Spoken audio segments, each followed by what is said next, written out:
अस्सलाम वालेकुम स्टूडेंट्स, औज़ु बिल्लाहि मिनश शैतानिर रजीम, बिस्मिल्लाहिर रहमानिर रहीम। वबिशवाली सदरी वयस्सिर ली अमरी वाहलुल उक़दतम मिन लिसानी यफ़क़हू क़ौली वबिज़्नि इल्मा वबिज़्नि इल्मा वबिज़्नि इल्मा। अच्छा जी, स्टार्ट करते हैं जी। समर 2024 के लिए हम बैठे हैं जी, और कासा के तवस्सुस से वर्कशॉप स्टार्ट किया जाता है समर 2024 अटेम्प्ट के लिए। अच्छा, फर्स्ट ऑफ ऑल सॉरी, कुछ डिले हो गया अनफॉर्चुनेटली, कुछ रीजंस की वजह से। अदरवाइज हम इसको टाइम पे शुरू कर सकते थे। आज सबसे पहले हम एजेंडा डिस्कस कर लेते हैं। हमारा एजेंडा क्या है? हमारा सबसे पहला एजेंडा हम ये डिस्कस कर लेते हैं कि भैया, अप्रोच फॉर रिमेनिंग टाइम। ठीक है जी, कि रिमेनिंग टाइम को कैसे यूटिलाइज करें। सी फैप 4 BFD के लिए बात हो रही है। अच्छा, सेकंड नंबर पे हम बात करेंगे कि इंपॉर्टेंस ऑफ थ्योरी। अच्छा, ये इसमें हम थ्योरी भी कवर करेंगे, ठीक है। तीसरे में हम बात करेंगे कि how to cover theory in absence of open book policy. अच्छा, इस पे ऑलरेडी मैंने कुछ बात में वीडियो बनाया हुआ है, मगर आज हम इसको थोड़ा क्विक क्विक रिकैप करेंगे। अच्छा, फिर कुछ मैंने ACCA के कुछ क्वेश्चन आइडेंटिफाई किए हुए हैं, ठीक है। पॉसिबल थ्योरी क्वेश्चन, ये कह ले। पहले हम आई कैप के पास पेपर देखेंगे।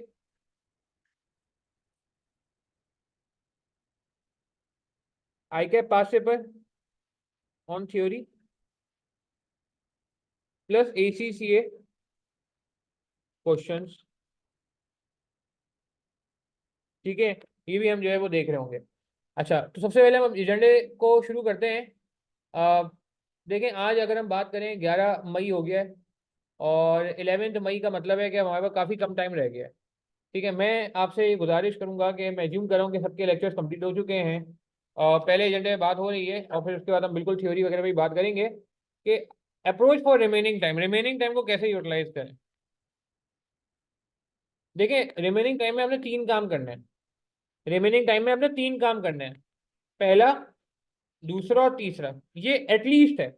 इससे ज्यादा हो जाए तो बहुत अच्छी बात है, मगर इससे कम नहीं होना चाहिए। मैं एज्यूम कर रहा हूँ कि लेक्चर कंप्लीट होने के बाद बात हो रही है। सबसे पहला काम आपने ये करना चाहिए। इसमें से कुछ लोग ऐसे हैं जो मुझसे personally one on one basis पे राब्ते पे थे व्हाट्सएप के थ्रू, तो उनको ये बात पता है, सही है। मगर फिर भी एक रिमाइंडर हो जाएगा, और नए लोगों के लिए भी एक पॉजिटिव चीज हो जाएगी कि हाँ यार, हमें कैसे काम करना है, ठीक है। तो पहला काम आपने ये करना है कि यार एक ग्रैंड रिवीजन करना है ऑफ ऑल टॉपिक्स। लोग ये कहते हैं सर, रिवीजन का तरीकेकार क्या होगा? तो रिवीजन का तरीकेकार वो होगा जो मैंने खुद फॉलो किया पास्ट में, और उसकी वजह से मुझे बहुत फायदा हुआ, और उसके बाद मैंने जितने भी स्टूडेंट्स हैं उनको ये रिकमेंड किया, और अल्हम्दुलिल्लाह बड़ा अच्छा फीडबैक आया। रिवीजन का जो रूल है ना, वो ये है कि जितने भी आपने क्वेश्चन किए, रिवाइज ऑल क्वेश्चन। अच्छा, रिवाइज ऑल क्वेश्चन।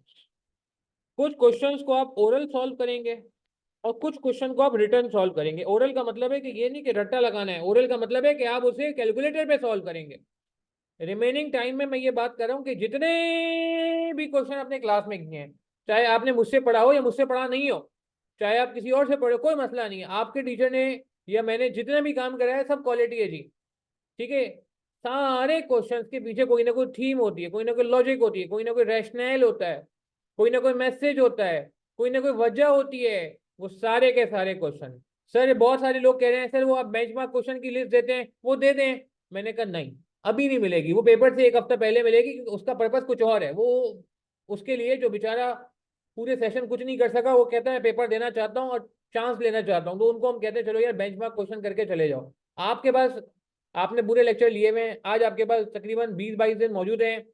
3 हफ्ते से ऊपर मौजूद है ना। सैटरडे, ट्यूसडे को पेपर है, 3 हफ्ते बाद वाला ट्यूसडे को पेपर है, यानी कि 23-24 दिन बाद पेपर है। तो आपको ऐसा नहीं करना है, सारे क्वेश्चन रिवाइज करने हैं, ठीक है। अच्छा, एक और काम यहाँ पे करना है कि यार एक चीज जो आप लोग नहीं कर रहे होते इसमें, कि grand revision of all topics plus make mistake log. जैसे ऑडिट में आप बनाते हैं ना इशू लॉग, जब आप ऑडिट करने जाते हैं क्लाइंट में, मिस्टेक का लॉग बनाया। अच्छा, एक सवाल का जवाब दें, क्योंकि पार्टिसिपेटिव सेशन होता है, कितने लोग वाकई में मिस्टेक लॉग बना रहे हैं? मिस्टेक लॉग का मतलब है जो गलतियां आ रही हैं रिवीजन के दौरान उनको कहीं डॉक्यूमेंट कर रहे हैं, कहीं लिख रहे हैं, कहीं लिस्ट बना रहे हैं, कहीं मार्किंग कर रहे हैं कि भैया ये गलती आई, ताकि वो सवाल बार बार ना करना पड़े, उस सवाल को देखें और हमें याद आ जाए कि क्या गलती थी। देखिए जितने लोग पार्टिसिपेट कर रहे हैं आज के सेशन में, प्लीज मुझे कंफर्म करें कि क्या आप मिस्टेक लॉग बना रहे हैं। बहुत सारे लोगों से मैंने ऑलरेडी रिक्वेस्ट की हुई है और कुछ लोग स्टूडेंट ऐसे हैं जो आज फर्स्ट टाइम मेरे साथ जो है एसोसिएट हो रहे होंगे। प्लीज बाकी लोग पार्टिसिपेट करें। यस बना रहे हैं जी, मुजम्मिल आरिफ बना रहे हैं, हाफिजा अरवा बना रहे हैं, जवेरिया भी बना रहे हैं, अली बना रहे हैं, कर रहे हैं, ए जो है नहीं कर रहे हैं। अच्छा ठीक है कोई बात नहीं। हमदान राशिद बना रहे हैं, अब्दुल राफे नहीं बना रहे, फरजाम कह रहे हैं नहीं बना रहे, ठीक है। और बाकी लोग प्लीज पार्टिसिपेट करें यार। देखिए आप पार्टिसिपेट करेंगे तो इससे मुझे लगेगा आप सीरियस हैं। उमर कह रहे हैं मैं आपसे बनाऊंगा, ये चीज में चाहिए। संदेश कह रहे हैं मैं बना रहा हूँ, ठीक है। बाकी लोग बताएं, शाबाश इतने सारे लोग पार्टिसिपेट कर रहे हैं। असद अहमद कह रहे हैं कि सवाल के आगे लिखते हैं, बिल्कुल सही है असद अहमद, अगर आप सवाल के आगे भी लिखते हैं I will consider it as a mistake log. कहीं ना कहीं डॉक्यूमेंट होना चाहिए कि मेरी क्या मिस्टेक हुई, सिली मिस्टेक हुई है या कैलकुलेशन मिस्टेक हुई है। बाकी लोग प्लीज कंफर्म करें। फ्रॉम नाउ ऑनवर्ड बनाएंगे जवाब इंशाल्लाह, ठीक है जी। क्वेश्चन वाइज बना रहे हैं। आईफोन 12 प्रो मैक्स कह रहे हैं जी। फहीम कादरी नहीं बना रहे, कोई बात नहीं, बहुत हेल्पफुल होता है। हमदान राशिद कह रहे हैं ठीक है हमदान। एक और हमदान है वो कह रहे हैं पेज के ऊपर लिखकर पहले अब लास्ट पेज पर लिख रहा हूँ, लिखूंगा, बिल्कुल सही है। मगर ऐसा हो कि आपको विजिबल हो पेपर के एक दिन पहले, पेपर से 2 दिन पहले आपने कोई नया सवाल नहीं करना। पेपर से एक दिन पहले 2 दिन पहले आपने कोई नया सवाल नहीं करना। पेपर से एक दिन पहले 2 दिन पहले आपने सिर्फ और सिर्फ ये इश्यूज बढ़ रहे होंगे ताकि आप पेपर में अपने मार्क्स बचा सकें। अगर कोई बंदा पहले पिछली अटेम्प्ट में 40 मार्क लेके आया बीएफडी में, एक बात याद रखिएगा कि कोई बंदा अनफॉर्चुनेटली बीएफडी में पास नहीं कर सका लास्ट अटेम्प्ट में, उसके 40 मार्क्स थे, तो इसको एक एंगल देखने का ये कि मेरे 40 आए, दूसरा एंगल ये कि मेरे 40 नहीं मेरे 60 कट गए। तो जब आपकी अप्रोच चेंज हो जाती है, आप कहते हो नहीं यार मैं 40 पे फोकस नहीं करूंगा, मैं 60 पे फोकस करूंगा, जो मेरे स्लिप हो गए, जो मेरे लीक हो गए, जो मेरे मिस हो गए, जो मैं नहीं स्कोर कर पाया, तो आपकी अप्रोच चेंज हो जाती है, ठीक है जी। तो मैं ये कहूंगा कि यार अगर आपने मिस्टेक लॉग बना लिया, ये मिस्टेक लॉग आपको उन 60 मार्क की तरफ लेके जाएगा, उन 60 मार्क को पहचानने में हेल्प करेगा जिसकी वजह से आपका पेपर पास नहीं हो सका था। वो ठीक है, पेपर में 50 मार्क का लेवरेज है, मगर बात ये है कि हम तो तैयारी पूरी करके जाएं। तो ये मिस्टेक लॉग आपको बहुत हेल्प करेगा। सेकंड मिस्टेक लॉग का फायदा ये होगा कि अगर आपको कोई टॉपिक वीक है तो वो पता चल जाएगा कि यार इस टॉपिक के तो सवाल में 4-4 5-5 गलतियां आ रही हैं, ये टॉपिक मुझे वापस से लेना पड़ेगा, इस टॉपिक में इशू है, ये टॉपिक मेरा कच्चा है।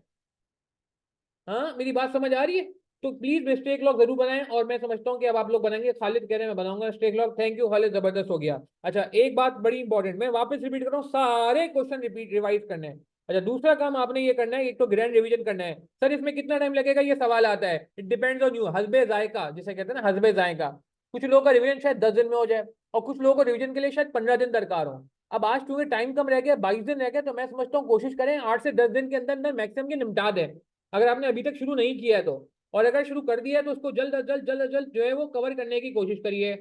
अच्छा दूसरी बात बड़ी इंपॉर्टेंट, वालेकुम सलाम अब्दुल समद जुमानी। अच्छा दूसरी बात बड़ी इंपॉर्टेंट है, अच्छा इसमें मैं टाइम मैनेजमेंट में ही बात करूंगा इंशाल्लाह, अगर आज टाइम ने वक्त ने वफा की तो। How to manage time in exams, ये बड़ा इंपॉर्टेंट मसला है, और अगर ये आज नहीं होगा तो कल भी कासा का सेशन ये कंटिन्यू होगा इसी टाइम पे 11 से लेकर 1:30, तो फिर कल बात करेंगे how to manage time during paper.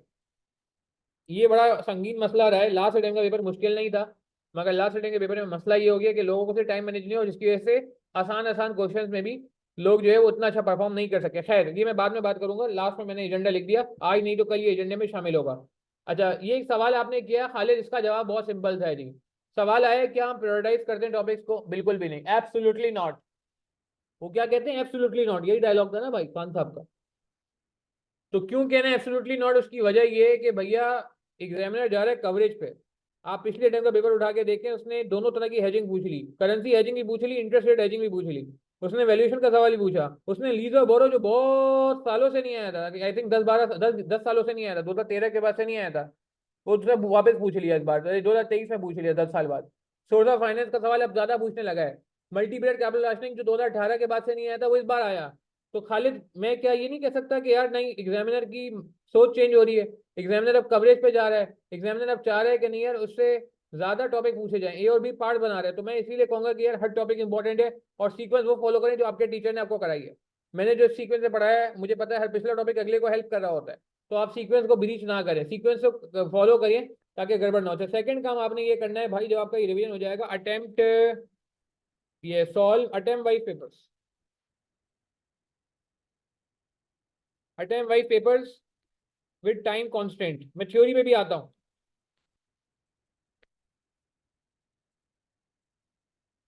Time constant मैंने आपको एक एनालिसिस दिया जिसमें पुराने मैथ क्वेश्चन के सवाल मैंने हटा दिए हैं, ठीक है। सही है, इसमें भी यही करना है। इसमें भी एक और काम करना है कि सॉल्व, कंपेयर योर आंसर। मैंने रीसेंट अटेम्प्ट के आपके लिए सोल्यूशन अवेलेबल कर दिए हैं, देखें किसी ने ये?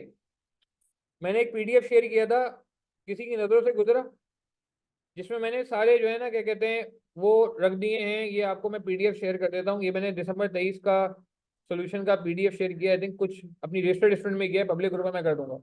ये देखें 2023 का पूरा वीडियो अवेलेबल है, वीडियो सोल्यूशन 2023 विंटर का भी पूरा अवेलेबल है।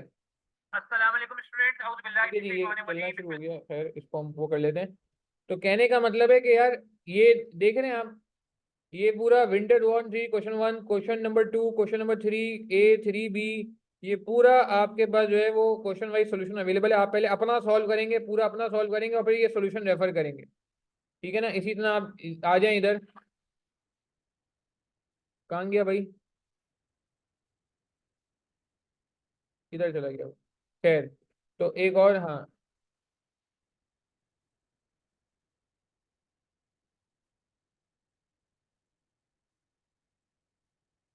ये देखें, समर 23 भी अवेलेबल है। समर 23 पे क्लिक करेंगे।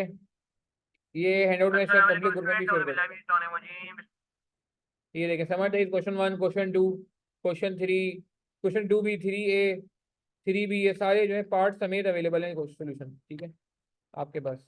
ये सारे ये नीचे भी आ रहे हैं इसमें ना, 4 5 तक अवेलेबल है, ठीक है। तो यार ये प्लीज़ मैं कहूँगा कि इसको आप कोशिश करें कि जो है ना क्या कहते हैं सॉल्व करें, फॉलो करें, ताकि आपको प्रॉब्लम ना हो, ठीक है। अच्छा, मैं वापस आता हूँ इस पे। तो दूसरा काम क्या हो गया कि आपने सॉल्व करना है, क्या सॉल्व करना है जी? सॉल्यूशन सॉफ्ट फॉर्म में अवेलेबल मैं करवा देता हूँ। दिसंबर 23 और विंटर 23 के मेरे अवेलेबल है।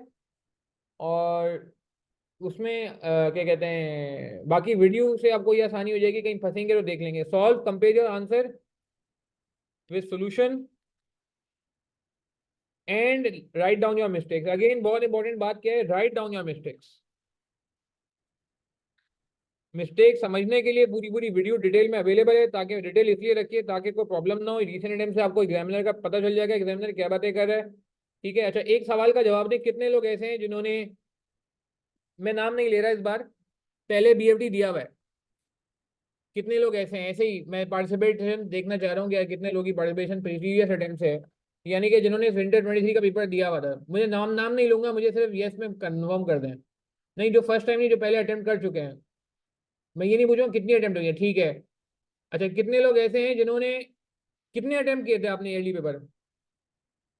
कितने अटेम्प्ट किए थे लास्ट अटेम्प्ट में आपने पेपर में जाने से पहले? ये अटेम्प्ट वाइज पेपर पूरा पूरा टाइमर लगा के कितने पेपर सॉल्व किए थे, नंबर ऑफ पेपर्स? 1 2 3 4 5 6 7 8 9 10, कितने? मैं नाम नहीं लूंगा मगर सिर्फ आप बता दो। ओ माय गॉड, 2 सॉल्व किए थे, कोई भी सॉल्व नहीं किया था। ओके, 2 सॉल्व किए थे, कोई भी नहीं किया था। ओके, 0 सॉल्व किया था, एक भी नहीं किया था, एक भी नहीं किया था। 0 सॉल्व किया था, 5 से 6 किए थे, 5 से 6 इज वेरी गुड नंबर।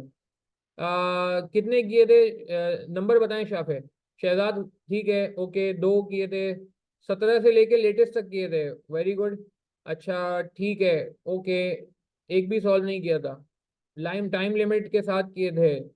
अच्छा, अब मैं ये बताना चाह रहा हूँ भाई, आपने ये कम अज कम जिनकी पहली अटेम्प्ट है वो तो 3 से 5 करें, और जिनकी एक से ज्यादा अटेम्प्ट हो गई है वो कम अज कम 5 से 7 अटेम्प्ट के पेपर सॉल्व करें। अच्छा, जिन्होंने अटेम्प्ट किया था, मेरा उनसे सवाल है, क्या आपने मिस्टेक्स आइडेंटिफाई की थी? जिन्होंने 2 साल या 3 साल या एक साल ने 2017 से सॉल्व किया था, क्या आपने अपनी मिस्टेक्स को राइट डाउन किया था या सिर्फ सॉल्व करके छोड़ दिया था? मार्क किया था प्रॉपर, अपने आप को मार्क्स दिए थे? कितने मार्क्स आ रहे थे? 50 आ रहे थे, 60 आ रहे थे, 40 आ रहे थे, या 50 बन जाते थे? जैसे हम बनाते हैं ना पेपर से बाहर निकल के 50 बना ही लेते हैं। मिस्टेक आइडेंटिफाई की थी? लिखी हुई अभी तक? आसानी होगी इस बार उनको देखने में। 70 80% मार्क्स आ रहे थे यार, तो बैड सीन हो गया लिखता पेपर में आपका सरमत चंदा। लर्निंग आउटकम लिखे थे, मार्क्स का आइडिया नहीं है, ठीक है। ठीक है, और बाकी लोग बताएं जिन्होंने ये काम किया था, मैं अब उनसे बात करूँ। जिन्होंने नहीं किया था, देखें उनसे तो उन्होंने तो ये करना है काम। उन्होंने पहले सॉल्व करना है, जान नहीं छुटेगी सॉल्व करके। Compare your answer with suggested solution, मेरे सॉल्यूशन से रेफर कर लें, ज्यादा बेहतर है। अगर आप आईकेएफ के सॉल्यूशन से कंफर्टेबल नहीं है तो मेरे सॉल्यूशन की वीडियो भी अवेलेबल है, और मैं पीडीएफ भी इंशाल्लाह अरेंज कर दूंगा। विंटर 23 और समर 23 का मैंने पीडीएफ भी बनाया हुआ है, सॉफ्टवेयर में सॉल्व किया, पीडीएफ अवेलेबल है उसका मेरा अपना। और फिर उसके बाद अपनी मिस्टेक्स को नोट करना है, ठीक है। अच्छा, ये हो गई बात, last but not the least.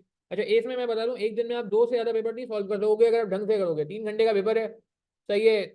2 घंटे चेकिंग के, 3 घंटे चेकिंग के लगा दो, फिर उसका थोड़ा ब्रेक लोगे, फिर वापस पेपर करोगे। 2 से ज्यादा पेपर करना बहुत मुश्किल है। लोग कहते हैं मैम 3 दिन कर लेते हैं, बहुत मुश्किल हो जाता है, ठीक है। तो टाइम अपना इसी हिसाब से मैनेज करिएगा। And last but not the least जो मैं कहूंगा कि अक्सर जो है वो स्टूडेंट्स अभी इस पे काम नहीं कर रहे, इसमें मैंने भी आज का सेशन जो है ज्यादा टाइम मुख्तस किया हुआ है।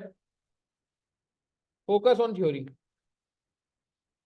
थ्योरी को कैसे फोकस करना है इस पर मैं बात करूँ, मगर थ्योरी के साथ सौतेला सलूक ना करें। अनफॉर्चुनेटली सौतेला सलूक हो रहा है, ठीक है। साथ साथ लिख रहे हैं मोहम्मद फैसल, बहुत अच्छी बात है यार, बहुत अच्छी बात है। गलतियों को साथ साथ लिख रहे हैं, इट्स वेरी गुड।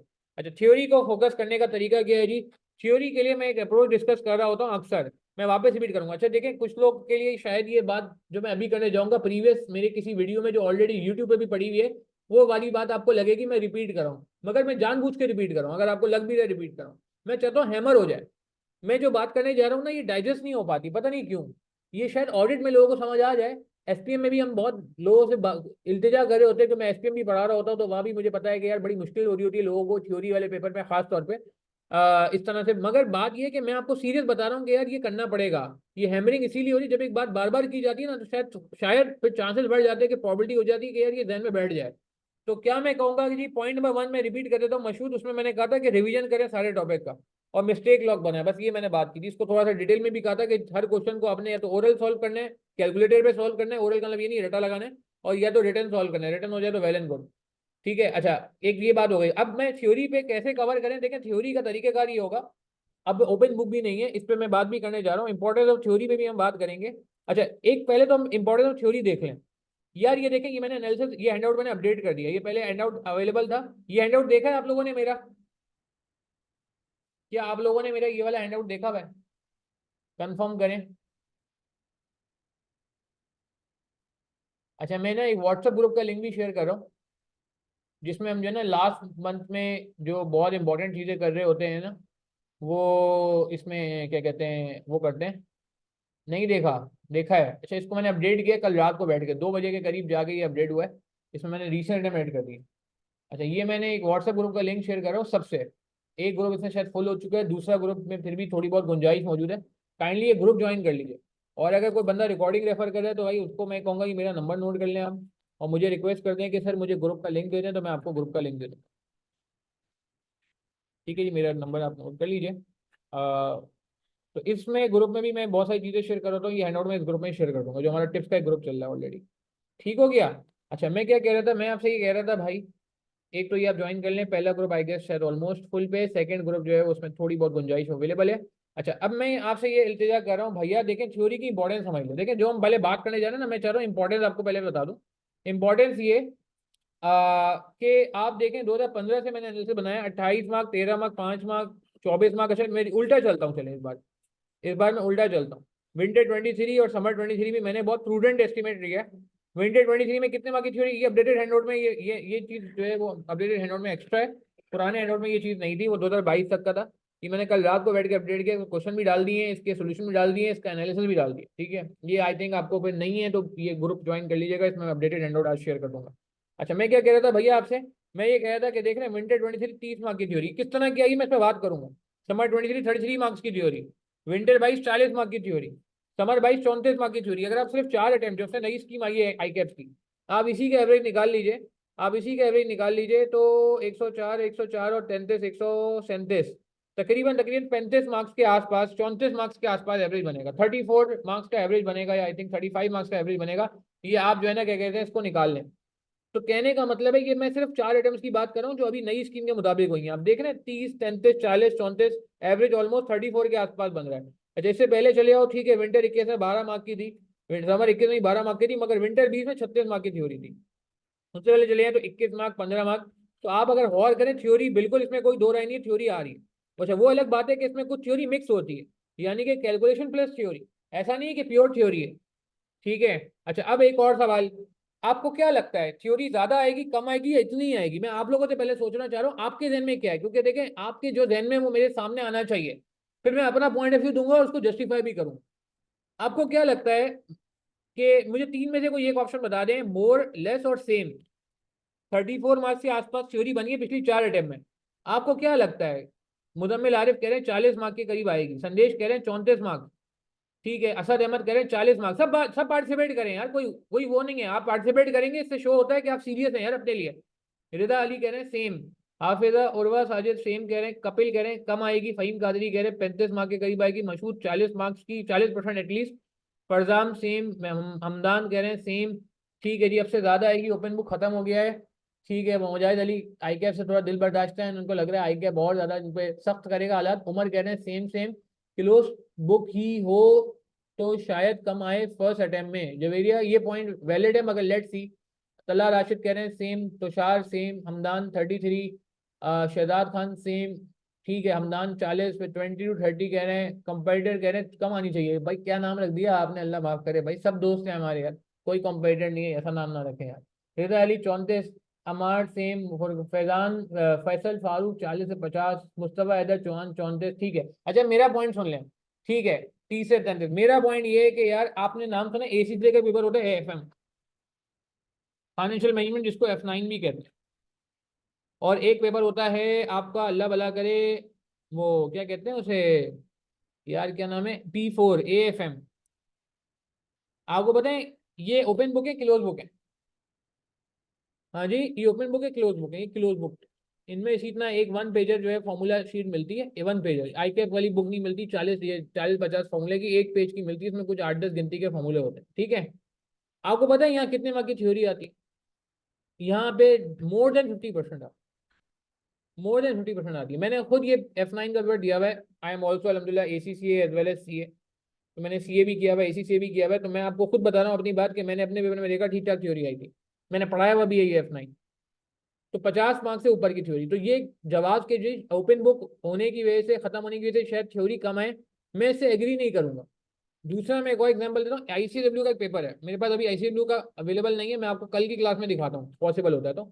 ICW में भी मैं आपको सीरियस बता रहा हूँ, मोर देन 50% की थ्योरी आती है, मोर देन का साइन नहीं। तो मोर देन का मतलब है कि यार ज्यादा थ्योरी के। अच्छा आई कैप अभी तक नहीं आया है, आई कैप ने तो अभी 30 से 35 मार्क की पूछी, तो लोग ये निकल आएंगे, वो भी ओपन बुक के साथ पूछी थी, ठीक है। Yes Mujahid, I am very much, जैसे कहते हैं ना कि agreed what you have said that I cap से ज्यादा ऑर्गेनाइज लोग हैं, बहुत अच्छी बात है, बिल्कुल सही है।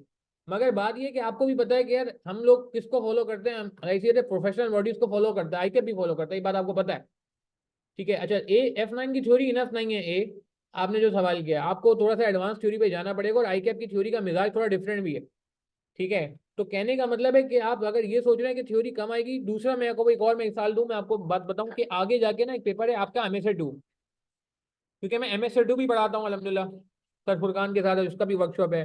मैं आपको कैटेगोरिकली बता रहा हूँ MSA 2 में आपको पता है क्या आता है? MSA 2 में आपने सुना होगा BFD भी है, और BFD और SPM पास होगा तो MSA 2 खोलेगा, ठीक है ना। और ये BFD और SPM का कंटेंट भी पेपर में आ रहा होता है। आप हैरान होंगे ये सुन के, क्योंकि मैं MSA 2 काफी टाइम से पढ़ा रहा हूँ, और मैं आपको ये बिल्कुल बात जो है ना पूरे कंफर्म अंदाज में कह रहा हूँ, क्योंकि मैं खुद पेपर पढ़ाता हूँ। भाई BFD का जो एरिया MSA 2 में पूछा जाता है ना, वो प्योर थ्योरेटिकल पूछा जाता है। ये वाला थ्योरेटिकल नहीं कि एडवांटेज डिसएडवांटेज बता दो, ये वाला थ्योरेटिकल कि एनपीवी कैलकुलेट हुई भी होगी, एनपीवी कैलकुलेट हुई भी, उसको बोलेगा इवेलुएट करो, यानी कि ये नहीं बोलेगा एनपीवी कैलकुलेट करो, मैं MSA 2 की बात कर रहा हूँ। वो ये नहीं बोलेगा वैक कैलकुलेट करो, वो बोलेगा वैक को इवेलुएट करो। ये नहीं बोलेगा मर्जर इक्वेशन में क्या होगा, वो बोलेगा मर्जर इक्वेशन हमने होने जा रहे हैं, अब इसका बताओ कि इसके फॉर पॉइंट क्या है, अगेंस्ट पॉइंट क्या है। तो मैं आपको ये बताना चाह रहा हूँ कि यार आप अगर प्रोफेशनल बॉडीज को देखें तो वहां भी थ्योरी का एलिमेंट है, आप अपने ही MSA 2 को देखें जो आपका नेक्स्ट लेवल है इंशाल्लाह, BFD SPM पास करने के बाद, तो वहां भी BFD का कैलकुलेशन का भी थ्योरेटिकल पोर्शन पूछता है। अच्छा अब तो थ्योरी की इंपॉर्टेंस अपनी जगह आ गई। अच्छा थ्योरी किस तरह की आ रही है, इस पर ही बात कर लेते हैं। थ्योरी को प्रिपेयर कैसे करना है? कांगे जी एजेंडा एजेंडे से हम हटेंगे नहीं। इंपॉर्टेंस ऑफ थ्योरी हमने बता दिया कि हम एज्यूम करें कि 35 मार्क की थ्योरी ऑलमोस्ट आ सकती है, ऑलमोस्ट, देखें ज्यादा भी आ सकती है। बिल्कुल बिल्कुल हाफिजा और वह बिल्कुल आपने सही कहा कि जिस तरह एसपीएम सिनेरियो बेस्ड हो रहा है, जिस तरह एसपीएम में वो MSA 2 का फ्लेवर डाल रहा है, इस तरह वो BFD के अंदर भी MSA 2 का फ्लेवर डाल रहा है। और जो लोग हमसे क्लासेस लेते हैं उनको पता है कि मैं बहुत लिमिटेड जगहों में MSA 2 के सवाल भी इसीलिए कराता हूँ। मैंने इन्वेस्टमेंट रिजल्ट के अंदर भी क्वालिटी क्वेश्चन MSA2 का कराया था, जिसमें पूरी एनालिसिस थी, नॉन फाइनेंशियल फैक्टर्स थे। और I guess APV adjusted present value के अंदर भी आई गेस हमारे पास MSA2 का एक सवाल मौजूद है। ठीक है, इनफैक्ट एक टॉपिक है रिवर्स टेक ओवर, उसका भी हमने जो है वो आई गेस बिल्कुल MSA2 से ही सवाल उठाया था। तो खैर, अच्छा अब सवाल, नहीं बिल्कुल सही कहा, एप्लीकेशन बेस्ड थ्योरी ज्यादा आएगी, बिल्कुल सही बात है, मगर रॉ थ्योरी के बारे में आपको पता होना चाहिए अब्दुल समद। मैं आपको कुछ ACCA के क्वेश्चन दिखाता हूँ, आज दिखा दूँ, सिर्फ आइडिया देने के लिए। अच्छा, ये आपको नजर आ रहा है ACCA के क्वेश्चन, ये देखें। ACCA में मैंने आपको बताया, बिल्कुल आप बिल्कुल टैकल कर सकते हैं, सही बात है, बिल्कुल सही है, फाइन। अच्छा ये देखिएगा जरा, मैंने आपको कुछ ACCA के सिलेक्टेड क्वेश्चन दिखाए, सिलेक्टेड है, ऑब्वियसली सारे नहीं है। अब आप इसमें देख के खुद फैसला कर लेंगे थ्योरी किस तरह की आ रही है।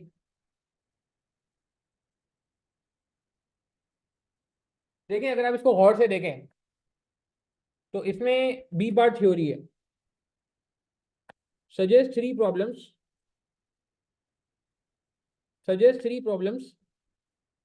ठीक है, वो क्या कह रहे हैं कि आप तीन प्रॉब्लम बता दें, suggest three problem which arise with the use of average rate of return method for appraising new investment। मुझे ये बताएं, ये एप्लीकेशन बेस्ड थ्योरी है या सिनेरियो बेस्ड थ्योरी है? ये ख्याल है ACCA का सवाल है, ये रॉ थ्योरी है या एप्लीकेशन बेस्ड थ्योरी है? अच्छा अभी मैं बताता हूँ, मोमिन इत्तेफाक, बिल्कुल थ्योरी कैसे कवर करनी है इस पर बात करूंगा। बिल्कुल सही कहा हाफिज अरवा आपने, सही कह रहे हैं हमदान, सही कह रहे हैं, कॉम्पिटेटिव चंदा, नाम तो चेंज कर लें अपना यार, अपना नाम बताएं, मैं आपको आपके नाम से पुकार लूंगा। ठीक है जी, मोहम्मद शाफे, रॉ थ्योरी है बिल्कुल। अब पॉइंट ये है कि यार ये रॉ थ्योरी है, ठीक है, मगर आप देख रहे हैं इसलिए में आएगी। अब ये कोई जवाब नहीं है कि ओपन बुक खत्म हो गया तो वो रॉ थ्योरी नहीं पूछेगा। देखिए मैं आपको, वो क्या कहते हैं, hope for the best but prepare for the worst. मैं आपको वर्स्ट से वर्स्ट के लिए तैयार कर रहा हूँ अभी, क्योंकि थ्योरी कैसे कवर करनी है मैं भी बताऊंगा नेक्स्ट बार, तो वो बात में वजन उसी वक्त आएगा जब आपके जहन में बैठा हो कि थ्योरी किस तरह की आ सकती है। ठीक है, अच्छा अगली बात पे आ जाते हैं, in view of problem associated with ARR, in view of problem associated with ARR method why do companies continue to use it. अच्छा इसमें क्या बताना है, थ्री प्रॉब्लम में डिसएडवांटेजेस बताने। बहुत खूबसूरत लहजे में इसने डिसएडवांटेजेस बोला, नाम नहीं लिया डिसएडवांटेजेस का, मगर हमें पता है डिसएडवांटेजेस मांग रहा है, ऐसा ही है। और बहुत ही खूबसूरत लहजे में इसने क्या मांगा है इधर, गौर से पढ़ें, बड़ा प्यारा सवाल है, मतलब आप देखें ACCA की बोली कितनी प्यारी है, कितनी मीठी मीठी बोल के जो है ना वो आपसे निकलवा रहे हैं चीजें। हाँ, वो क्या कह रहे हैं, new problem associated with ARR, बोले दुनिया फिर भी ARR को फॉलो करिए, हालांकि इतने मसले आपने बता दिए। तो बिल्कुल सही कह रहे हैं शाफे, सही कह रहे हैं शिदात खान, सही कह रहे हैं संदेश, बाकी लोगों को क्या लग रहा है, सही कह रहे हैं हमदान, सही कह रहे हैं अली, कि ये क्या मांग रहे हैं, एडवांटेज मांग रहे हैं। अब आप देखें एडवांटेज एडवांटेज तो हम पहली दूसरी क्लास में ही पढ़ लेते हैं, तो ये मैं कह सकता हूँ क्रेमिंग बेस कह लें, लर्निंग वाली थ्योरी है, मगर इसमें भी ये है कि यार लर्निंग वाली थ्योरी भी ना अगर आपके जहन में बैठी हुई है, कॉन्सेप्चुअल है, जैसे पेबैक की जब थ्योरी कराई जाती है तो पूरा इलस्ट्रेशन के साथ कराया जाता है, ARR की थ्योरी कराई जाती है तो पूरा कॉन्सेप्चुअल उसके पीछे रीजन बताया जाता है, जो आपने अगर मेरे थ्योरी का लेक्चर लिया हो तो फिर आपको क्रेमिंग करना या याद करना आसान हो जाएगा। तो एक और सवाल दिखाते हैं, के जी discuss the reason why net present value method is preferred to other investment appraisal methods such as payback, return on capital employed and IRR।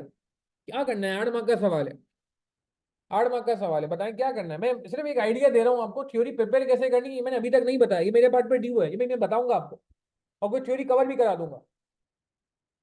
नहीं शाफे, मैं आंसर नहीं पूछ रहा, मैं अप्रोच पूछ रहा हूँ, मुझे पॉइंट नहीं बताओ कि इसमें ये लिखना है, मुझे ये बताओ कि इसमें पूछ क्या रहा है।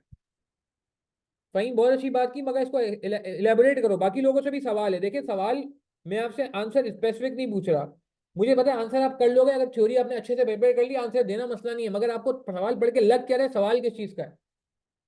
वेरी गुड, मगर किसके एडवांटेज डिसएडवांटेजेस, किसके एडवांटेज डिसएडवांटेजेस, सही है हाफिजा और वाह सही कह रहे हैं, मोमिन इत्तेफाक सही कह रहे हैं, कंपैरिजन कह रहे हैं, बहुत अच्छी बात की राकिब आपने, बहुत अच्छी बात की, MPV के एडवांटेज कह रहे हैं, और क्या कह रहे हैं, क्या मैं ऐसे कह सकता हूँ कि NPV के एडवांटेजेस कह रहे हैं, और एनपीवी के एडवांटेज लिखते हुए आपको एक और चीज का ख्याल रखना होगा, क्या, ये पेबैक वेबैक की क्या कहानी है, पेबैक, रिटर्न गेम एम्प्लॉयड जो कि ARR जैसा होता है, और IRR, return game employed IRR, इनके क्या मांग रहा है, बिल्कुल ये कह रहे हैं एनपीवी पे दुनिया क्यों जाती है, क्यों पेबैक पे नहीं जाती, क्यों रिटर्न गेम एम्प्लॉयड पे नहीं जाती, क्यों IRR पे नहीं जाती। इसका मतलब है कि हमें एक तरफ एनपीवी के एडवांटेज ऐसे लिखने हैं कि वहां पे आपको डिसएडवांटेज नजर आ जाए, किस टेक्निक्स के, आपको डिसएडवांटेज नजर आ जाए, पेबैक जो ARR है, जो ROC, असल में ARR ROC मिलता जुलता होता है, एक जैसा होता है, सेम नहीं, सिमिलर है। और IRR, इनके क्या निकाले डिसएडवांटेज? क्या मेरी बात समझ आ रही है? वेरी गुड पॉइंट फरदाम। How NPV covers the disadvantages of payback, ROC and IRR? That's what I was expecting, कि आपको ये आइडेंटिफाई करना है कि एनपीवी के एडवांटेज कैसे, ऐसे कैसे एडवांटेज बन रहे हैं कि जो इनकी लिमिटेशंस को या डिसएडवांटेज को ओवरकम कर ले। अगेन अब मुझे बताएं, क्या ये जनरल सवाल है या स्पेसिफिक टू सिनेरियो सवाल है? क्या कहेंगे, जनरल थ्योरी है या स्पेसिफिक थ्योरी है? मैं दो वर्ड यूज करता हूँ, क्रेमिंग मुझे बहुत अच्छा वर्ड नहीं लगता। जनरल है या स्पेसिफिक? जनरल का मतलब वही जो आप जिसको रॉ थ्योरी कह लें, चले, बिल्कुल जो मैंने भी आपको पहले उसमें, बिल्कुल सही है। अब अगेन ACCA की बात हो रही है और 8 मार्क का सवाल है, पहले एनपीवी कैलकुलेट कराई, उसने इसके पे बात कर ली।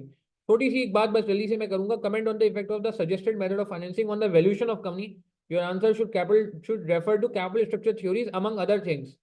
ठीक है जी, वैल्यूएशन ऑफ द कंपनी आपको अगर याद हो कि वैग ज्यादा होता है तो वैल्यू कम हो जाती है, वैग कम होता है तो वैल्यू ज्यादा हो जाती है। याद आ रही है ये बात? Theory, traditional theory, capital structure theory का पूरा टॉपिक था। ट्रेडिशनल थ्योरी में ग्राफ ऐसे बनता है तो वैल्यू ऑफ द कंपनी भी चेंज होती रहती है क्योंकि वैग चेंज होता रहा है। और जब हम पे जाते हैं तो graph with tax without tax आ जाता है। तो कहने का मतलब है ये भी मिक्स है। जनरल थ्योरी को आपने जो है वो क्या कहते हैं यूज करना होगा, मुझे लगता है ज्यादा उस पर। ठीक है।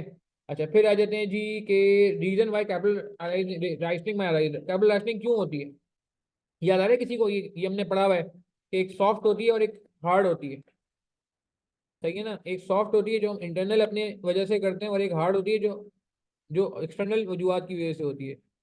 याद आ रही है बात? ये तो ये देखें, ये रीजन अगेन ये भी कोई, तो मैं ये बताना चाह रहा हूँ भैया, आप अपने जहन में ये चीज बिठा लीजिए कि ये मैं ACCA की बात कर रहा हूँ जहाँ ओपन बुक अलाउ नहीं है, तो आईकैप को ये बातें पता है।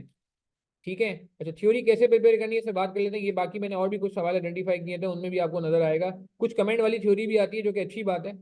ठीक है। और बैग कैसे कम कर सकते हैं, ये बहुत अच्छा सवाल है, हमारी किताब में भी है ऑलरेडी, ये हमारी बुक में भी सवाल है।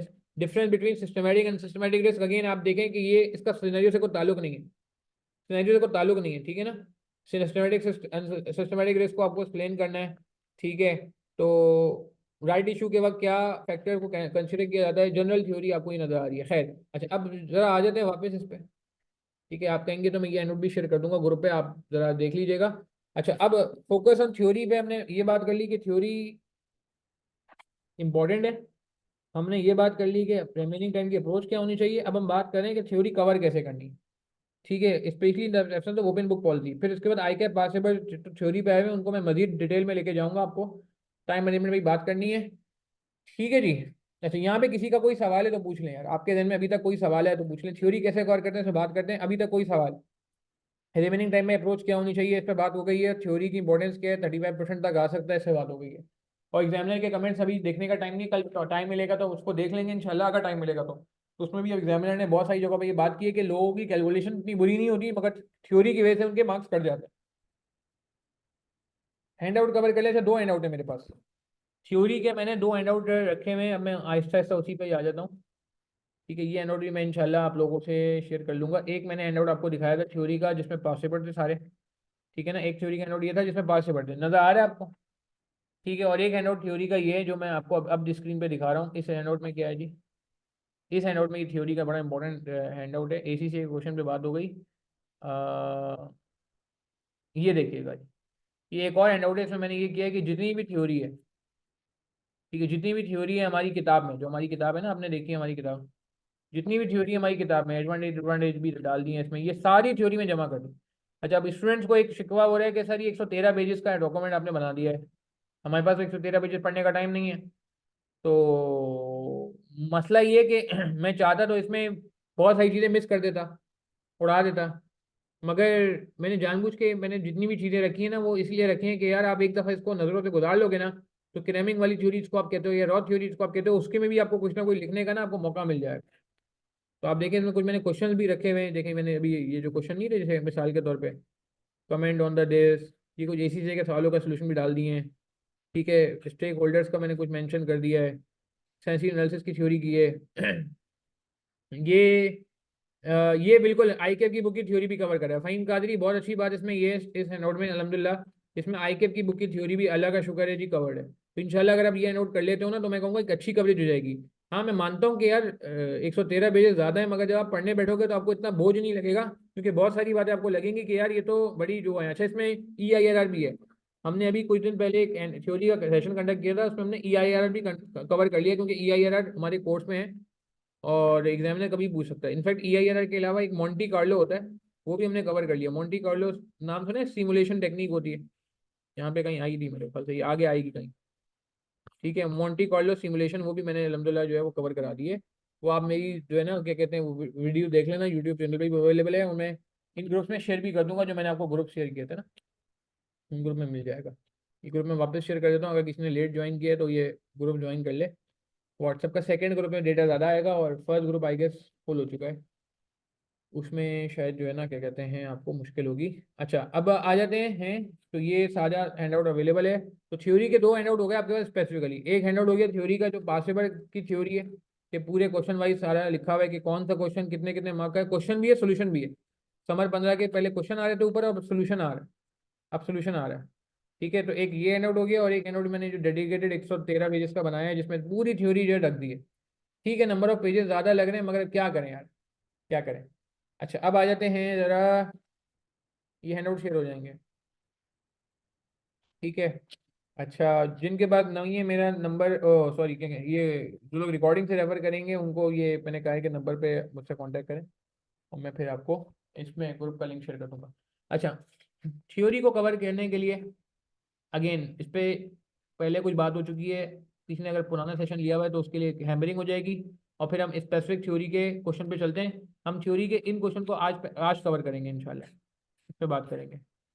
समर 23 के क्वेश्चन पे और विंटर 23 क्वेश्चन पे, ताकि एक आइडिया हो जाए कि हमने करना क्या है। और फिर ये हैंडआउट जो मैंने आपको एक बनाया ना थ्योरी का, इसको ही मैं चाहूंगा कि हम क्लास में कवर कर लें। ठीक है। कुछ और क्वेश्चन क्वालिटी मैंने क्वेश्चन थ्योरी के सोच रहा हूँ मैं दूसरे बोर्ड से निकाल के रखूँ, ताकि पेपर में प्रॉब्लम ना हो जाए। अच्छा, अब मसला ये आ रहा है कि यार एक चैलेंज आ रहा है, चैलेंज ये आ रहा है कि सर, अब मुझे बच्चे कह रहे हैं सर, मसला ये आ रहा है कि एक ये हैंडआउट हो गया थ्योरी का, जो ऑलरेडी 97 पेजेस का हो गया आपका, अगर देखा जाए तो। और एक और हैंडआउट आपने रेडी कर दिया, ये ऑलरेडी जो है ना क्या कहते हैं 113 पेजेस का है, तो 200 पेजेस तो यही हो गए। अब अगर मैं एक्स्ट्रा कोई कंटेंट देंगे तो हमें बस वैसे ही टाइम कम पड़ रहा है, हम तो वैसे ही लास्ट मंथ में आ गए, तो हम क्या करेंगे। तो इसीलिए मैं भी थोड़ा डबल माइंड हूँ कि मैं आपके लिए थ्योरी के मजीद क्वेश्चन आइडेंटिफाई करूँ या ना करूँ। आप लोग की क्या राय है, क्या मुझे मजीद थ्योरी के क्वेश्चन ICW से और ICC से कुछ अच्छे क्वालिटी क्वेश्चन आइडेंटिफाई करने चाहिए? इतना टाइम है, इन दो हैंडआउट के साथ साथ आप मैनेज कर लो, या आपको लगता है कि नहीं यार यही दो हम कर लें तो बहुत है? मतलब मैं इसलिए से पूछ रहा हूँ कि यार, मतलब आई वॉन्ट टू आइडेंटिफाई कि आप लोग खुद का भी कहाँ स्टैंड करते हो। पोटैटो, ये जवाब नवाम भी बड़ा यार अजीब सा है, खैर मुश्किल हो जाएगी ना, करना चाहिए। मैनी क्वेश्चन रिपीटेटिव नेचर के हैं, ये बात आपने अच्छी की है। ये इनफ है, तला राशिद कह रहे हैं यही बहुत है दूसरे सब्जेक्ट भी है। अच्छा, ठीक है, करना चाहिए। कुछ कह रहे हैं पांचवें एनालिसिस की बेसिस पे एक दफ़ा एफर्ट करके देख लें। ठीक है, ग्रुप में 97 पेजेस वाला हैंड आउट है, ग्रुप में दोनों हैंड आउट आ जाएंगे इंशाल्लाह, दो दो हैंड आउट इनफ होंगे। ठीक है जी। अच्छा, अब आगे चलते हैं। थ्योरी के क्वेश्चन की इंपॉर्टेंट है, बिल्कुल है जी, टफ टू मैनेज। अच्छा, मैं इसमें देखता हूँ, कोई बात नहीं, मैं अपने पास देखता हूँ, मगर पहले आप लोग मुझसे ये प्रॉमिस करें कि यार कम से कम ये दो हैंड आउट तो करेंगे आप। हाँ यार, इसमें पूरा पास पेपर मौजूद है, भले आप रिवर्स चले चलो, अगर आपको डर लग रहा है आप रिवर्स चले चलो, मगर आप प्लीज ये आई कैप का फ्लेवर को देख के जाओ, क्योंकि आई कैप अपने फ्लेवर से इतनी जल्दी नहीं हटता, पहली बात। और दूसरी बात ये मैंने पूरा, अब आपको मेरी किताब पूरी पढ़ने की जरूरत नहीं, किताब में भी सारी थ्योरी है, मगर किताब में ऑब्वियसली क्वेश्चन भी है, तो वहाँ ढूंढने में प्रॉब्लम होगी। तो ये मैंने किताब से ही सारा आइडेंटिफाई कर दिया। ठीक है। अच्छा, थ्योरी कवर कैसे करनी है इसका तरीकेकार देख लें। How to cover theory.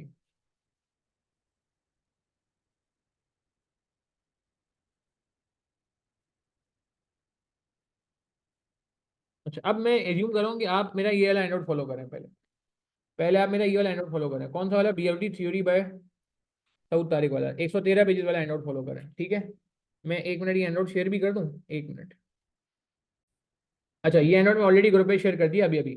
अब आपके पास हैंडआउट आ गया। अब मैं आपसे यार ये चाहता हूँ, प्लीज़ यार देखें, अब इस बात को समझिएगा, प्लीज़ यार, ये देखें, अब टाइम कम है, मैं अब आपको बिल्कुल शॉर्ट अप्रोच बता रहा हूँ, हालांकि ये अप्रोच, ये नहीं थी अप्रोच, थोड़ी डिफरेंट थी जब मैंने प्रीवियस आपसे सेशन कंडक्ट किया था, जो यूट्यूब चैनल पे अवेलेबल है, कि यार उस वक्त मैंने थोड़ा डिफरेंट बताई थी, अब मैं थोड़ा शॉर्ट बता रहा हूँ। यार आप प्लीज़ यार अल्लाह के वास्ते एक दफ़ा ये पूरा हैंडआउट, ये पूरा हैंडआउट, सही है ना, फ्रॉम स्टार्टिंग टिल एंड। अब इसमें क्या क्या है, मैं इसमें कुछ कवर भी करा दूंगा, ऐसी बात नहीं है, सब मैं आप पे डाल रहा हूँ। Advantage disadvantage of ARR। ठीक है, ये भी आपने देखा, इसी में सवाल आया हुआ था। मैं मतलब समझाने के लिए, ये कोइंसिडेंस है कि मिल गया, और ये हमारे पहले लेक्चर में ही कवर होता है एनपीवी के, जब हम ये क्लासेस शुरू करते हैं बीएफडी की, तो उसके आपको पहले दूसरे लेक्चर में ही नजर आ जाएगा। फिर उसके बाद आप देख रहे हैं पे बैक पे आ गए हम, पे बैक के एडवांटेज डिसएडवांटेज आ गए। फिर इसी इतना और आगे बढ़े तो एनपीवी के एडवांटेज डिसएडवांटेज आ गए। अब ये देख रहे हैं, ये वो चीज़ें जो ऑलरेडी, अब मैं ये नहीं कहूँगा कि एसीसीए का से कॉपी पेस्ट हो जाएगा, मगर मैं बताना चाह रहा हूँ कि देखें ये चीज़ें आपको याद होनी चाहिए। अच्छा, इसको मैं ये कहूँगा कि आप याद डायरेक्ट ना करें, आप इसको पढ़ें, देखें कितनी आसान सा एडवांटेज है, इजी टू कैलकुलेट, ये जहन में बिठाना मुश्किल नहीं है, इजी टू अंडरस्टैंड। ये हर डॉक्टर इंजीनियर साइंटिस्ट को भी समझ आ जाएगा। एआरआर इतना सिंपल सा फॉर्मूला है, profit upon investment, rate of return, math सबने पढ़ी है बचपन में, ठीक है ना। तो कहने का मतलब है ये अब आप इसको ये नहीं कि ब्लाइंड रट्टा मारना शुरू करें कि पता चला आपने ऐसा रट्टा लगा लिया मैट्रिक इंटर की तरह कि पेबैक के एडवांटेज एआरआर में लिख दिए, एआरआर के एडवांटेज जो है वो एनपीवी में लिख दिए, एनपीवी के एडवांटेज जो है वो पेबैक में लिख दिए। ऐसा नहीं करना। आप अंडरस्टैंड करो कि भाई एआरआर होता क्या है। हाँ जी ठीक है, अच्छा एआरआर में एक मसला क्या है जी, प्रॉफिट पे बेस करता ही है, मिसाल के तौर पे ये आपको फॉर्मूला देख के ही याद आ गया कि एआरआर का फॉर्मूला ही क्या है, average profit divided by average investment. ठीक है, इंटरप्रिटेशन का मसला आ सकता है, बिल्कुल सही बात है कि जी हर बंदा डिफरेंट तरीके से इंटरप्रेट करता है। ठीक है, फिर उसके अलावा ये खैर बाकी भी आप पढ़ लेना, मैं एक बात कर रहा हूँ कि जी प्रॉफिट के इशूज हैं, प्रॉफिट हिस्टोरिकल उस पर चल रहा होता है और कैश नहीं होता, कैश इज मोर ऑब्जेक्टिव, ये एनपीवी के एडवांटेज में ही बात होती है। ठीक है, टाइम वैल्यू मनी इग्नोर हो रही है, कितना आसान सा एडवांटेज है। मैं मतलब अगेन ये नहीं मैं आप समझे कि मैं कोई आसान सी एग्जांपल लेके आपको जो है ना बता रहा हूँ, मैं आपको सिर्फ समझाना चाह रहा हूँ कि यार जब आप ये पढ़ोगे ना रॉ थ्योरी भी, तो आपको रॉ थ्योरी भी कुछ जगहों में बहुत लॉजिकल लगेगी, कॉमन सेंस लगेगी। आपको लगेगा कि यार ये पॉइंट ऐसा है कि अगर मैं समझ लूंगा तो मुझे पेपर में इस तरह की थ्योरी लिखने में भी प्रॉब्लम नहीं होगी। मुझे जरूरी नहीं कि रट्टा ही लगाऊं, जो बहुत सारे लोग परेशान हो रहे हैं ना बीएफडी से रिलेटेड, सर क्या बहुत सारे लोगों का मैसेज आया जिनके पास मेरा ये हैंडआउट ऑलरेडी था कि सर ये पूरे 113 पेज का हैंडआउट रट्टा लगा लें तो काम हो जाएगा। मैंने कहा नहीं भाई, रट्टा तो नहीं लगाने को बोला, रट्टे लगाने को नहीं बोला, केयरफुल रीडिंग की बात कर रहा हूँ मैं, सीरियसली कह रहा हूँ कि यार आप एक दफा तमीज से पढ़ो, तरीके से पढ़ो, आपको ये चीजें समझ में आने लगेंगी। अच्छा अगर अभी टाइम नहीं है आपके पास, अगर आपका टाइम होता ना, सीरियसली स्पीकिंग, अगर आपका टाइम होता, मैं आपको कहता है यार इसकी समरी बना लो, जो मैं एसपीएम में कहता हूँ, जो मैं एसपीएम में कहता हूँ कि यार आपने रीडिंग की एंड आउट, ठीक है, आपने क्या किया कि यार रीड ऑल थ्योरी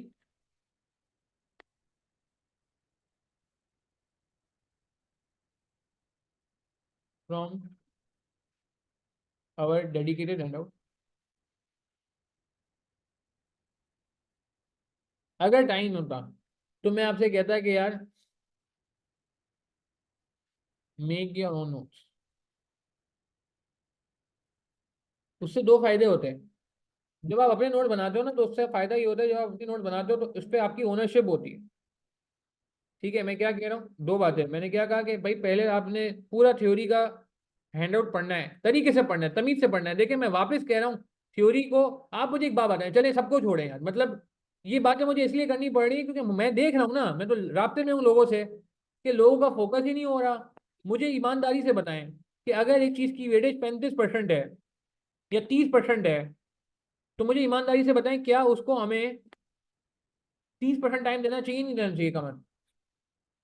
अगर एक चीज की वेटेज जो है 35% आ रही है, 34% आ रही है, एक पेपर में चांस भी है, पता भी आएगी यार, एग्जामिनर फोकस भी कर रहा है, तो क्या उसूल क्या कहता है, दिल क्या कहता है, दिल को छोड़ दे, दिमाग क्या कहता है, दिल तो कहता है नहीं पढ़ो थ्योरी, देखा जाएगा पेपर में बैठ के देख लेंगे। मगर दिमाग क्या कहता है, अक्ल क्या कहती है, अकले सलीम क्या कहती है, अकले सलीम ये कहती है कि यार इसको टाइम देना चाहिए। ठीक है, तो यार अगर हम टाइम देने के लिए क्या करना, अब ये नहीं हो सकता कि चुटकी बजाई, कोई जादू की छड़ी नहीं है कि आपने घोल के पी लिया। कि मेरा एक दोस्त कहता था कि इसका एक वो बनाओ, क्या कहते हैं, पूरी थ्योरी के जो है ना कागज में, सॉरी इन कागजों को जरा घोलो किसी पानी में और पी जाओ, तो ऐसा नहीं कर सकते यार, माजरत के साथ। ठीक है, तो प्लीज इस बात को मैं बार बार ये करूंगा कि यार आपको अपने साथ सिंसियर होना पड़ेगा। थ्योरी का मसला सिर्फ ये है कि थ्योरी होती आर या पार, या तो कुछ लोग आपको ऐसे मिलेंगे पेपर में वो बोलेंगे यार मेरी तो, हाँ राकेश ऐसा कुछ सीन नहीं है। हाँ ये कुछ लोग ऐसे मिलेंगे यार ये थ्योरी तो मैंने छाप दी, पेपर से देख के छाप दी, अब तो ओपन बुक नहीं है, मैं वैसे बता रहा हूँ ये मुझे थ्योरी तो आती थी। और कुछ लोग ऐसे मिलेंगे जो कहेंगे यार थ्योरी तो मैं कर ही नहीं पाया, क्योंकि पेपर में आपका दिल भी नहीं चाह रहा होता। देखिए जब आप अभी नहीं पढ़ेंगे ना, आपका अभी दिल नहीं चाह रहा, तो पेपर में वैसे ही टाइम कम होता है, तो आपका वहां भी दिल नहीं चाहेगा, आप बोलोगे यार पहले वो चीजें कर लो जो मैं प्रैक्टिस करके आया हूँ, जो मैं पढ़ के आया हूँ। और मैं आपको बता दूं थ्योरी मेक और ब्रेक कर जाती है, सीरियसली स्पीकिंग थ्योरी कुछ जगहों में आसान भी आती है यार, आप इस बात को समझें। विंटर 23 का पेपर में मैंने दिखाया कि कुछ थ्योरी वाकई इजी थी, लॉजिकल थी, ठीक है ना, और इजी मार्क्स होते हैं। तो ये ना हो कि हम खामा में मेहनत करें उन चीजों पे जो मुश्किल मार्क्स के, इजी मार्क्स पे हमको मेहनत ही ना करके जाए, तो बस अफसोस होगा। खैर, coming back to the point. अच्छा, शाहजहां, इस पे बात करते हैं। एक मिनट में बिल्कुल इस पे बात करता हूँ, आप अपने सवाल को सेव करो और फिर मुझसे वापस बल्कि पूछ भी लेना। मैं वापस इस पे बात करना चाहूंगा जो भी हमारी अप्रोच चल रही थी। तो आपने क्या किया कि थ्योरी के लिए पहले आपने उसको रीड किया, पूरे हैंडआउट को, पूरे 113 पेज के हैंडआउट को, जिसमें वैल्यूएशन भी है, जिसमें वैग भी है, जिसमें मर्जर एक्विजिशन भी है, जिसमें जो है वो हमने फॉरेक्स की भी कुछ चीजें डाल दी है, इसमें रिवीजन भी डाल दिया, इसमें कुछ फॉर्मेट भी डाल दिए। तो ये नहीं समझिएगा कि उसमें सिर्फ वन साइडेड काम है। ठीक है। अच्छा, अब क्या करना है उसके बाद आपने make your own note if possible. मैं इफ पॉसिबल इसलिए कह रहा हूँ क्योंकि अब मेरे 20-22 दिन रह गए हैं। अब पता नहीं नोट बन सकते नहीं बन सकते। जो लोग, मैं समझता हूँ, स्मार्टली पढ़ेंगे वो नोट बना लेंगे। जो लोग स्मार्टली पढ़ेंगे नोट बना लेंगे, नहीं बना रहे कोई बात नहीं, आप इसको तरीके से पढ़ लें।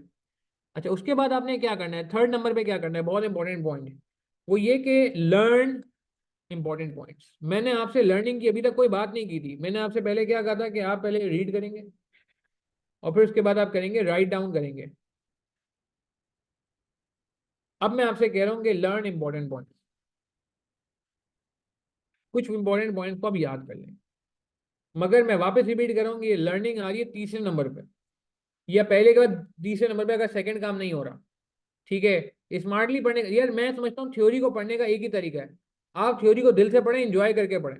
आप थ्योरी ये सोच के पढ़ें कि यार थ्योरी में वो चीजें आ रही हैं जो ऑलरेडी मैं कवर कर चुका हूँ। अच्छा, मजे की बात मुझे बताएं, अगर आप थ्योरी में लेट से मिसाल के तौर में, और आगे चलता हूँ मैं, ये आसान बातें नहीं करता, ये आसान आसान चीजों पे आगे बढ़ते हैं। इन्फ्लेशन ये सारी बातें तो बहुत हुई ना यार, ये तो आप, अब मैं कोई मुश्किल बात करता हूँ ना आपसे।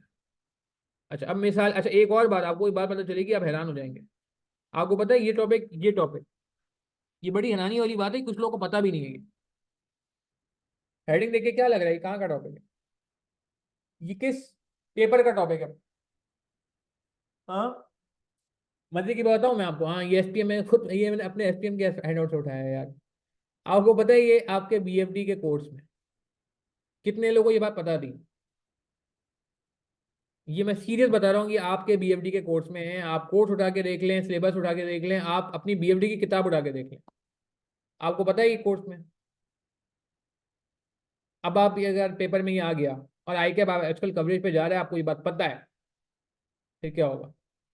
मैं सीरियस बता रहा हूँ, आप बीएफडी की स्टडी डेस्क उठा के देखिए। मैंने, जो लोग मुझसे सवाल कर रहे थे ना कि सर आपने स्टडी डेस्क को देखा है, रेफर किया ही नहीं किया, तो उसका जवाब ये आ गया, ये बिल्कुल रेफर किया जी, ये बिल्कुल मेरी अपनी किताब में भी मिल नहीं था। मैं नहीं, न्यूली ऐड नहीं है, ये पहले एक छोटा सा एरिया था। ठीक है, अभी एक और मुझे किसी ने शेयर किया, आपने नाम सुना आइट्रेटिव वैल्यूएशन? ये उस दिन मुझे किसी ने ग्रुप पे, किसी बच्चे ने निकाल के दिखाया। आइट्रेटिव वैल्यूएशन, ये सिलेबस से बता रहा हूँ मैं आपको। ये आइट्रेटिव वैल्यूएशन टेक्निक्स के procedure, iterative valuation procedure, sorry. अब प्रोसीजर से मेरे जन्म में है, ये ऑडिट का कोई चीज पूछ ली उसने मुझसे। मैंने कहा भाई मैं ऑडिट का टीचर तो नहीं हूँ। मैं सीरियस, नाम सुना है आपने आइट्रेटिव वैल्यूएशन प्रोसीजर्स?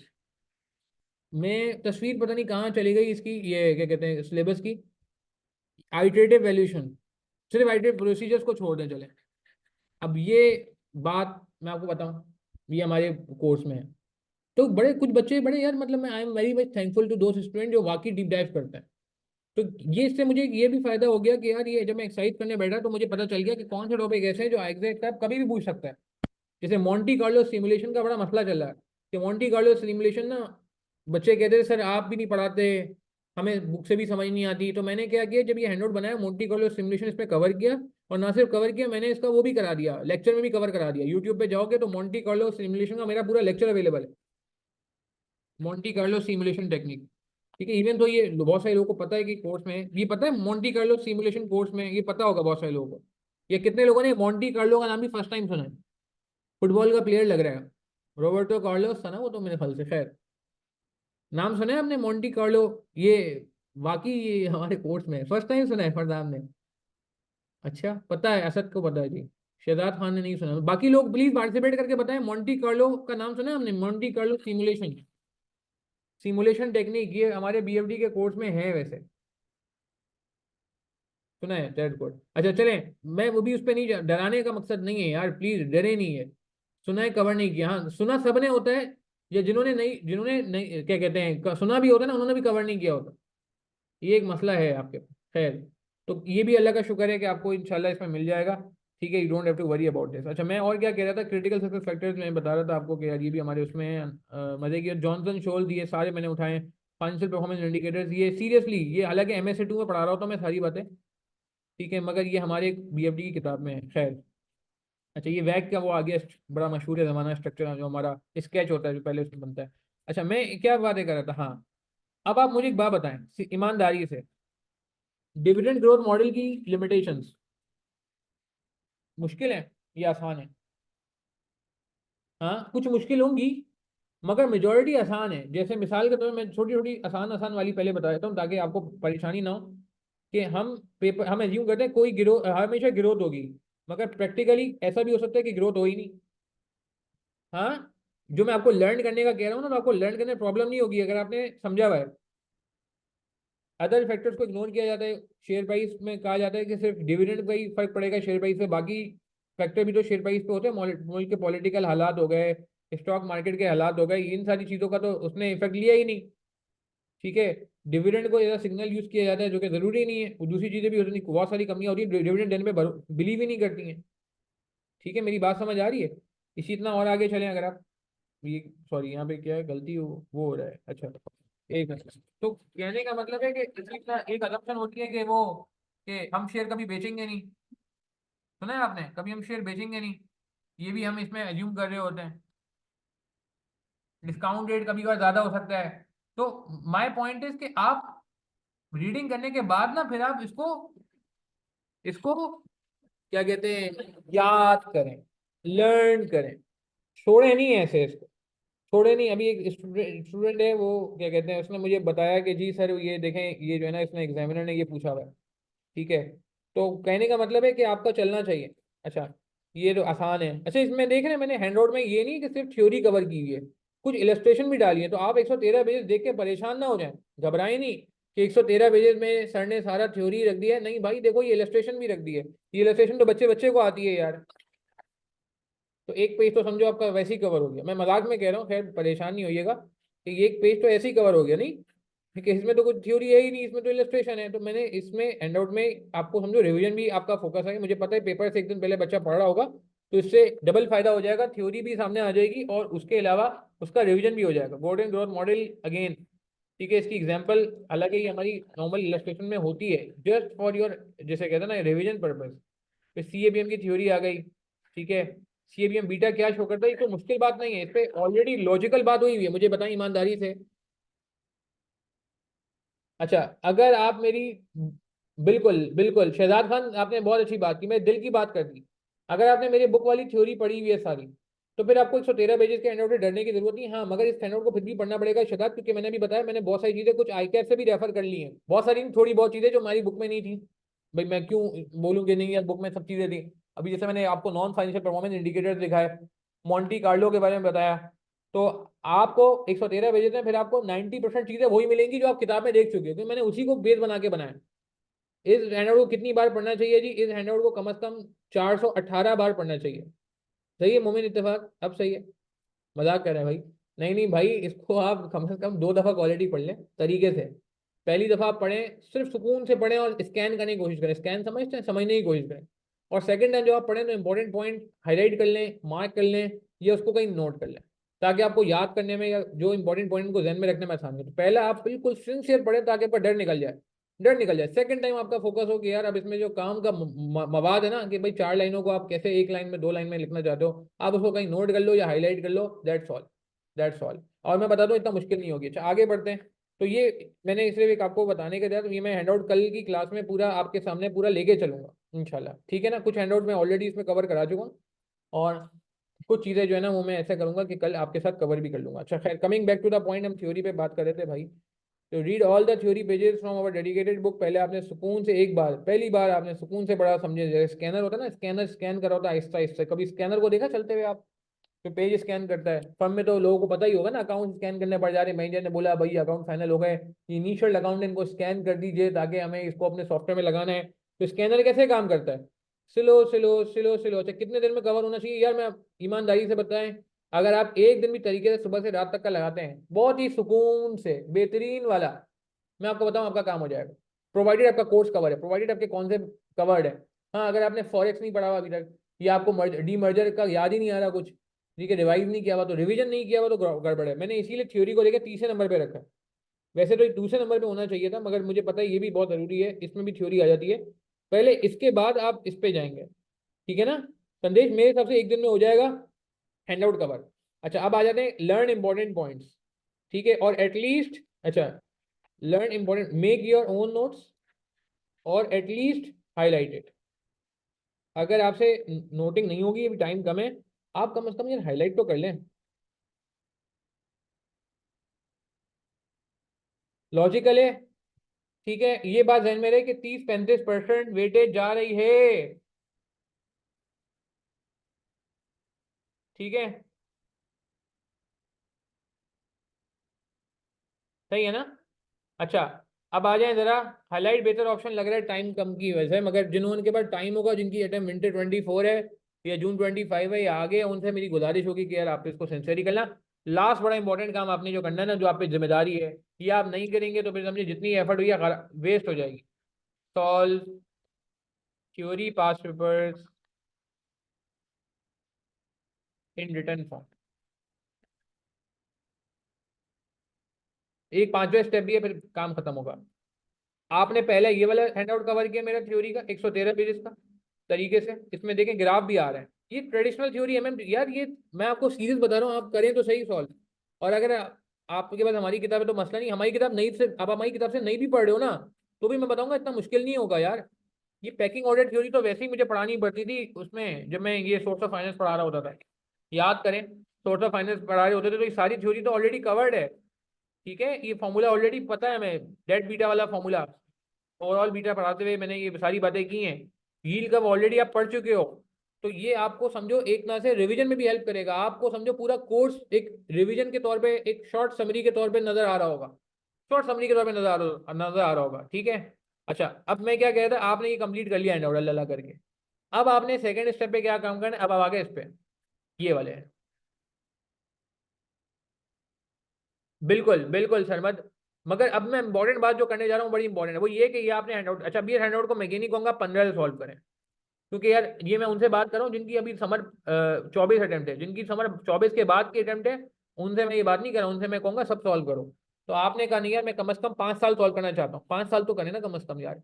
5 साल का मतलब 2019 से सॉल्व करें, ठीक है। 20 में देखें 36 मार्क की थ्योरी आई है, तो अब यहाँ से सॉल्व करें। अच्छा मैं वापस रिपीट कर रहा हूँ कि ये आपके पास बहाना नहीं है, कुछ लोगों के ध्यान में ये बहाना चल रहा है और ये बहुत गलत बहाना है कि सर ये सारी थ्योरी प्रैक्टिस करने का कोई फायदा नहीं, क्योंकि ये सारे सवाल तो वो थे जब ओपन बुक था। यार देखो जब ओपन बुक था ना, और ओपन बुक नहीं है, मैं आपको बता रहा हूँ दूसरे बोर्ड में ओपन बुक का कॉन्सेप्ट नहीं है। मैं खुद पर्सनली बहुत डिसअपॉइंट हुआ हूँ इस डिसीजन से, क्योंकि मुझे लगता है कि बहुत सारे लोगों ने पूरी अटेम्प्ट ओपन बुक के लिहाज से तैयार की हुई थी, उनके साथ थोड़ा सा मैं समझता हूँ कि एक जिसे कहते हैं ना कि बैकलैश हो गया। मगर रियलिस्टिक एक, मैं अगर बिल्कुल इंडिपेंडेंट हो जाऊँ, मैं 2 मिनट के लिए अपने आपको बीएफडी का टीचर नहीं मानूँ, 2 मिनट के लिए, जो कि मुश्किल, बहुत मुश्किल होता है मेरे लिए ना मानना, खैर। बट अगर मैं लेट से 2 मिनट के लिए इंडिपेंडेंट आदमी के तौर पर सोचूं, तो मैं कहूंगा यार ठीक है, दूसरे बोर्ड में भी नहीं होता तो ठीक है, हमारे पास भी नहीं है। वो अलग बात है कि मुझे बहुत अफसोस हुआ था जब ये डिसीजन आया, और मैं पर्सनली काफी डिसअपॉइंट हूँ, क्योंकि मुझे पता है बहुत सारे लोगों की डिपेंडेंसी होती है। और प्रैक्टिकल लाइफ में भी यार आपके पास, अब तो चैट जीपीटी का दौर है यार, अब तो मतलब बुक्स वगैरह तो पीछे रह गई, तो चैट जीपीटी का दौर है। तो प्रैक्टिकली भी मैं समझता हूँ कि यार इंसान के पास इतने ऑप्शन अवेलेबल होते हैं, और खैर, तो मैं उस डिबेट में नहीं जाना चाह रहा, मगर मैं ये कहना चाह रहा हूँ आप विंटर 19 से, ये कम से कम विंटर 2020 से आप जितने भी थ्योरी के क्वेश्चन है इनकी रिटर्न प्रैक्टिस करेंगे। रिटर्न प्रैक्टिस का तरीकेकार मैं वापस रिपीट कर रहा हूँ, आपने अगर ओरली सॉल्व कर लिया, ये कोई वाइवा नहीं हो रहा, ये कोई 9-10 क्लास का वाइवा नहीं है कि आप ओरल पोयम या कोई पोयम नहीं सुनानी है आपने कि आप ओरल याद कर लेंगे, कि बच्चों को नहीं पोयम याद करके सुनानी होती है। तो ओरल ओरल कुछ नहीं होता, आप ओरल कुछ सॉल्व नहीं करेंगे, आपने रिटर्न सॉल्व करना है। और रिटर्न सॉल्व करने के लिए भी ये नहीं कि आपने दो दो पॉइंट, दो दो क्या कहते हैं, वर्ड के बुलेट बना लिए, एक दो दो वर्ड के बुलेट बना लिए, ये वो लिख के नहीं, प्रॉपर प्लीज यार। जिस तरह आप एक सवाल करते हैं एनपीवी का या वैक का, तो पूरा सॉल्व करते हैं ना, जब तक वैक मैच नहीं हो जाता तब तक आपको चैन नहीं आता। फिर भी मुझे मैसेज आता है सर हमारा वैक आ रहा है 10.48 और एग्जामिनर का वैक आ रहा है 10.4, तो मैं कहता हूँ कोई बात ही चल जाएगा। तो कहने का फिनिशिंग करने की कोशिश करते हैं ना आप यार, ठीक है। बिल्कुल, अगर पास पेपर सॉल्व करते हैं तो एग्जाम में इजी होगा, क्योंकि शायद क्लोज बुक की वजह से थ्योरी इजी आ जाए। राकिब बिल्कुल, देखिए मैंने एक बात की है, prepare for the best, oh sorry क्या कहते हैं, sorry, hope for the best and prepare for the worst. आप तैयारी करके जाओ कि यार ये सारे सवाल अगर ओपन बुक नहीं होते, एग्जामिनर वापस उल्टी गिनती चला जाता है, सारे क्वेश्चन वही पूछ लेता है और ओपन बुक नहीं होता, जो कि दूसरे बोर्ड में है यार। आपने देखा रॉ थ्योरी इसी में पूछा, अब इसी को कोई ताने थोड़ी दे सकता है कि यार एक तरफ आपकी ओपन बुक नहीं है और दूसरी आप एआरआर के एडवांटेज पूछ रहे हो, आप पेबैक के एडवांटेज पूछ रहे हो, आप वैक की जो है ना कहानियां पूछ रहे हो, आप जनरल सवाल पूछ रहे हो, सीएबीएम की लिमिटेशन पूछ रहे हो। देखो हम उसको चैलेंज नहीं कर सकते। मैंने अभी आपको दिखाया ना, ये हैंडआउट याद आ रहा है किसी को? ये जो मैंने एसीसी के क्वेश्चन दिखाए थे आपको, मुझे बताया ना यार कैपिटल राशनिंग के रीजन, ये तो रॉ थ्योरी है, इसी से पूछ रहा है। ठीक है, और मैं आपको आईसीडब्ल्यू भी दिखाऊंगा कल की क्लास में इंशाल्लाह। मैंने टारगेट कर लिया, आईसीडब्ल्यू के भी मेरे पास अल्हम्दुलिल्लाह पूरा कंटेंट अवेलेबल है। ठीक है। अच्छा, एप्लीकेशन बेस्ड थ्योरी बिल्कुल आएगी, मगर उसके लिए भी मैं सोचता हूँ कौन से होना चाहिए। अच्छा खैर, आप थ्योरी पासिबल कर लें, थ्योरी दोनों तरह की है, पासिबल में एप्लीकेशन बेस्ड भी है और रिटर्न भी है। आपने थ्योरी करना return form, full answer, not just क्या कहते हैं स्मॉल पॉइंट्स। ठीक है। अच्छा, अब लास्ट काम बस ये बहुत इंपॉर्टेंट है, अगर आप ये नहीं करेंगे ना सारी मेहनत पे था जो है ना पानी फिर जाएगा। फरदान, इस पे बात करते हैं। अगर आपने ये नहीं किया ना तो आपकी सारी मेहनत पे पानी फिर जाएगा। Last but not the least, के compare your answer with suggested solution, compare your answer with suggested solution, compare your answer with suggested solution and write down your mistakes. अच्छा, कुछ लोगों ने ना टारगेट बना लिया वो ये कहते हैं कि सर हमने तो, हमारे स्टूडेंट कुछ ये कहते हैं सर हमने तो आईकेप के आंसर को देखा और जब हमें लगा आईकेप के आंसर में कुछ और है और हमारे आंसर में कुछ और है, आईकेप के आंसर में कुछ और है और हमारे आंसर में कुछ और है, तो फिर हम क्या करते हैं, हम आईकेप का आंसर रटा लगा लेते हैं, हम आईकेप का आंसर याद कर लेते हैं। नो, समझना है भाई, याद थोड़ी करना है, आईकेप का सवाल थोड़ी रिपीट होता है, कौन से रिपीट होता है। बट बहरहाल आपको ये बात समझ आ रही है मैं क्या कह रहा हूँ, कि आपने कंपेयर करना है आंसर, और सबसे इंपॉर्टेंट पॉइंट मिसिंग मिस्टेक्स या मिसिंग पॉइंट्स आपने आइडेंटिफाई करने हैं। उसको मैं ज्यादा अच्छा वर्ड है इसका, राइट डाउन मिस्टेक्स नहीं, right down missing points, suggested solution से मैच करिए and write down your missing point. अच्छा, इसके लिए मैंने आपके लिए जिंदगी आसान कर दी, आपको कहीं और जाने की जरूरत ही नहीं है, आपको कहीं जाने की जरूरत ही नहीं है। ये देखें गौर से, ये देखें गौर से, ये जो हैंड आउट थ्योरी का है इसमें पूरा एनालिसिस है नंबर 1। फिर आप देख रहे हैं हर पास पेपर के थ्योरी के क्वेश्चन जो ऊपर आपको एनालिसिस में नजर आ रहे थे, उस पेपर के सारे क्वेश्चन पहले इकट्ठे नजर आएंगे, समर 15 के सारे क्वेश्चन नजर आ रहे हैं। अच्छा, इसमें ऐसा भी किया गया अगर कुछ थ्योरी एप्लीकेशन बेस्ड है तो उसका पूरा सवाल रख दिया गया है। इस हैंडआउट की खास बात यह है कि अगर आप गौर करें, जैसे मिसाल के तौर पे ये application based theory, beside computation being carried out, ये देख रहे हैं ये एप्लीकेशन बेस्ड थ्योरी है ना, कि beside computation carried out in A highlight the method that may be considered by sponsor before taking the decision. This is application based theory, you need to just need some point from scenario as well. तो यहाँ मैंने आपके लिए क्या किया, पूरा सवाल ही दे दिया, हालांकि ये पूरा सवाल की सेंस नहीं बनती। आप मुझे कह सकते हो सर ये पूरा सवाल क्यों शो किया, हमारी तो थ्योरी की बात हुई है, स्टैंडर्ड का नाम तो थ्योरी हैंडआउट है। अगेन इसके भी नंबर ऑफ पेजेस है, घबराइएगा नहीं, क्योंकि मुझे मजबूरी है कि यार अगर एप्लीकेशन बेस्ड थ्योरी आती है तो मुझे उसमें आपको बैकग्राउंड देना पड़ेगा, क्योंकि जब एग्जामिनर एक्सपेक्ट कर रहा है कि आप सवाल में से निकाल के पॉइंट लिखें, तो मैं भी एक्सपेक्ट कर रहा हूँ कि जब आप तैयारी करें तो आपका डेटा सारा अवेलेबल हो। आप मेरी बात समझ रहे हैं, हेडिंग में मैंने क्या लिखा है, 1B, यानी कि 1A को मैंने रेफरेंस प्रोवाइड किया। मेरा फॉर्मेट समझ आ रहा है, हैंडआउट को यूज कैसे करना है। देखिए, ये हैंडआउट पे सारी मेहनत हुई हुई है। बहुत सारे लोग ये मेहनत खुद कर रहे होते हैं, खुद पास पेपर से ढूंढ ढूंढ के थ्योरी निकाल के अटेम्प्ट कर रहे होते हैं, जो अच्छे स्टूडेंट होते हैं।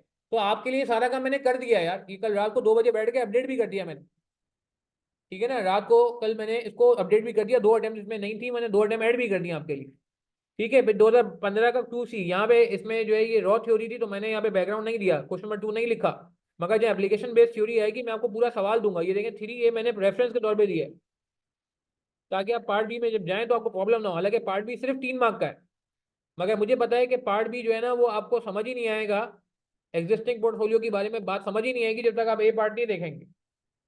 तो कहने का मतलब है कि यार इस एनोड का बहुत अच्छे से यूज करें। समझ 15 क्वेश्चन नंबर 4 बहुत अच्छा सवाल है, और फिर इसके सारे सोल्यूशन आ गए। फिर समर 15 के क्वेश्चन थे और समर 15 के सोल्यूशन आ गए उसी सीक्वेंस में। पहले 1B का सोल्यूशन आ गया, 1A का सोल्यूशन देने की जरूरत नहीं है, 2C का सोल्यूशन आ गया, ठीक है, 3B का सोल्यूशन आ गया। देख रहे हैं, अब मैं रेलेवेंट सोल्यूशन दे रहा हूँ आपको सिर्फ। तो आपको जो मैंने अभी टास्क दिया है, मैंने आपको क्या टास्क दिया है, कि जब आप थ्योरी पूरी पढ़ लेंगे, जब आपने थ्योरी की तैयारी कर ली है, आपने अपने नोट बना लिए हैं, आपने कुछ इंपॉर्टेंट पॉइंट याद कर लिए हैं, अब आप थ्योरी पास पेपर सॉल्व कर लें। अच्छा, अगर कोई मिसाल के तौर पे अल्लाह का बंदा ऐसा है, अगर कोई अल्लाह का बंदा ऐसा है, ये मैं बहुत वर्स्ट केस सिनेरियो बता रहा हूँ, वो कह रहा है सर 1 मैं कर लूंगा मगर मैं 2 और 3 नहीं कर सकता। क्या कहा उसने? मैं 1 कर लूंगा, 2 और 3 नहीं कर सकता। तो मैं उसको कहूंगा कि 2 चलो ठीक है, आप भले कुछ करके मगर 3 के कुछ तो काम करो। और अगर 3 भी नहीं कर सकते तो 1 यार 4 तो करना पड़ेगा यार, 4 और 5 के बगैर कोई चारा नहीं है।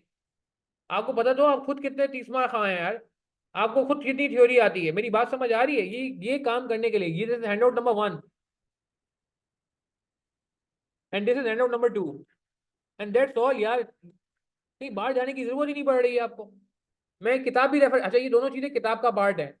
ये जितने थ्योरी के भेजे थे ये किताब से ही निकाले गए हैं, और ये मैंने थ्योरी एंड नोट भी किताब में रख दी है। इवन तो ये 2 अटेम्प्ट अपडेटेड नहीं है, मगर मैं फिर भी कह रहा हूँ कि अभी आप किताब पे जाए ही नहीं।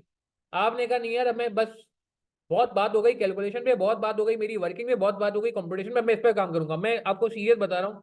अच्छा, कितने लोग ऐसे जिन्होंने थ्योरी पे काम शुरू कर दिया है? ईमानदारी से बताइएगा, यस और नो में जवाब देंगे। कितने लोग ऐसे जिन्होंने थ्योरी पे अच्छा खासा काम शुरू कर दिया है? नियत नहीं, मैं वाकई पूछ रहा हूँ, ईमानदारी से बताएं, यस और no. No, yes, no, no, yes, yes, no, yes, no, yes, no, no, yes. नाम नहीं ले रहा यार, वरना जिनका नो होगा वो बुरा लगेगा आपको। No, no, no reading, no, no. अच्छा, कैपिटल स्ट्रक्चर कर लिया वो भाई। कैपिटल स्ट्रक्चर तो मैं अपने लेक्चर में करा लेता हूँ, आपने खुद क्या किया है? कैपिटल स्ट्रक्चर तो थ्योरी के उसमें वैसे ही कवर हो जाता है जब हमारा नॉर्मल चल रहा होता है चंदा। सोर्स ऑफ फाइनेंस भी हो जाता है, थोड़ा बहुत नहीं, थोड़ा बहुत is not fine. No but sure I will do it, ठीक है। ड्राफ्टिंग टेक्निक से बात कर लेते हैं थोड़ी देर में, इंशाल्लाह from today, that's good. No, सारे पॉइंट लॉजिक हैं, ठीक है। मगर भाई एडवांटेज कराए हैं, अच्छा ठीक है। सोर्स ऑफ फाइनेंस तो मैं करा, खुद ही करा, सोर्स ऑफ फाइनेंस तो आपके टीचर करा देंगे यार। वो तो ऐसी तो नॉर्मल टॉपिक है। एक्स्ट्रा काम जो थ्योरी के लिए करना है ना, कि आपको गॉर्डन ग्रोथ मॉडल की लिमिटेशन पता हो, आपको जो है सीएपीएफ के एडवांटेज एडवांटेज पता हो, आपको डिविडेंड वैल्यूएशन मॉडल के एडवांटेज एडवांटेज पता हो, सही है ना। आपको जो है वो यील्ड कर्व की सारी कहानियां पता हो, ये उसकी बात कर रहा हूँ। अच्छा खैर, coming back to the point यार, थोड़ा सा यार मैं ड्राई काम करने को दे रहा हूँ, खुश काम करने को दे रहा हूँ, मगर क्या करें, ये हैंडआउट में आपको समझ आ रही है हैंडआउट कैसे वर्क कर रहा है। तो 2015 आ गया विंटर का, उसके जितने सवाल हैं मैंने आपके सामने रख दिए, ठीक है। थ्योरी के सवाल हैं और रेफरेंस के तौर पे भी पूरा, और फिर सोल्यूशन आ गया उसका। और फिर होते होते होते 2015 के बाद 2016 भी सीखना आएगा अभी। 2016 के पहले सारे सवाल आएंगे जो थ्योरी के हैं, और फिर उसके बाद 2016 का सोल्यूशन आ जाएगा, सिर्फ थ्योरी वाला रिपोर्ट वगैरह का फॉर्मेट भी मिल जाएगा, ठीक है ना, रिपोर्ट वगैरह का फॉर्मेट भी मिल जाएगा। बिल्कुल। अच्छा, अब ये एक सवाल है, बिल्कुल सही है, बिल्कुल सही है, बिल्कुल सही है। ये राइटर रिपोर्ट की, ये आ गई शाफे, राइटर रिपोर्ट पे आप सवाल कर रहे हो, ये देखो। राइटर रिपोर्ट कुछ भी नहीं होता, to from subject, to from. अच्छा, जिन आपको थ्योरी में प्रॉब्लम भी है ना, उससे आप शेयर भी करें, तो उससे भी अच्छा होगा कि हमें और स्टूडेंट को भी हेल्प करने में फायदा होगा कि सर ये थ्योरी का अंदर तो ऊपर से जा रहा है। शाफे के सवाल का जवाब देते हैं, शाफे ने बहुत अच्छा सवाल किया। शाफे ने सवाल ये किया है कि थ्योरी का मैंने सोल्यूशन देखा, और थ्योरी का सोल्यूशन देखने के बाद मुझे पता चला कि थ्योरी में, अच्छा एक ये थ्योरी है, ये देख रहे हैं शाफे, ये कितनी प्यारी थ्योरी है। ना बहुत ज्यादा लिखी है आई कैप ने, ना बहुत कम लिखी है, देख रहे हैं आप, आपने इसी तरह का आंसर देना है। Shafay, are you getting my point? You just need to, my मतलब पॉइंट लिखने का मतलब मेरा ये नहीं था उस वक्त कि आप 2-3 वर्ड में पॉइंट खत्म कर दो। पॉइंट लिखने का मतलब था कि आप उसे एक्सप्लेन कर दो। I think this is the best approach for writing a theory answer. But on the other end you may see sometimes detail answer as well ना, कि पता चला आपने देखा कि यार आई कैप ने तो पता नहीं ठीक ठाक, ये भी आंसर क्या बहुत अच्छा इसमें लिखा हुआ है, मतलब बहुत ज्यादा डिटेल नहीं है, मगर कुछ जगहों में आपको नजर आएगा कि आई कैप ने बहुत डिटेल लिखा हुआ है, जो अभी आप बात भी कर रहे हो शाफे।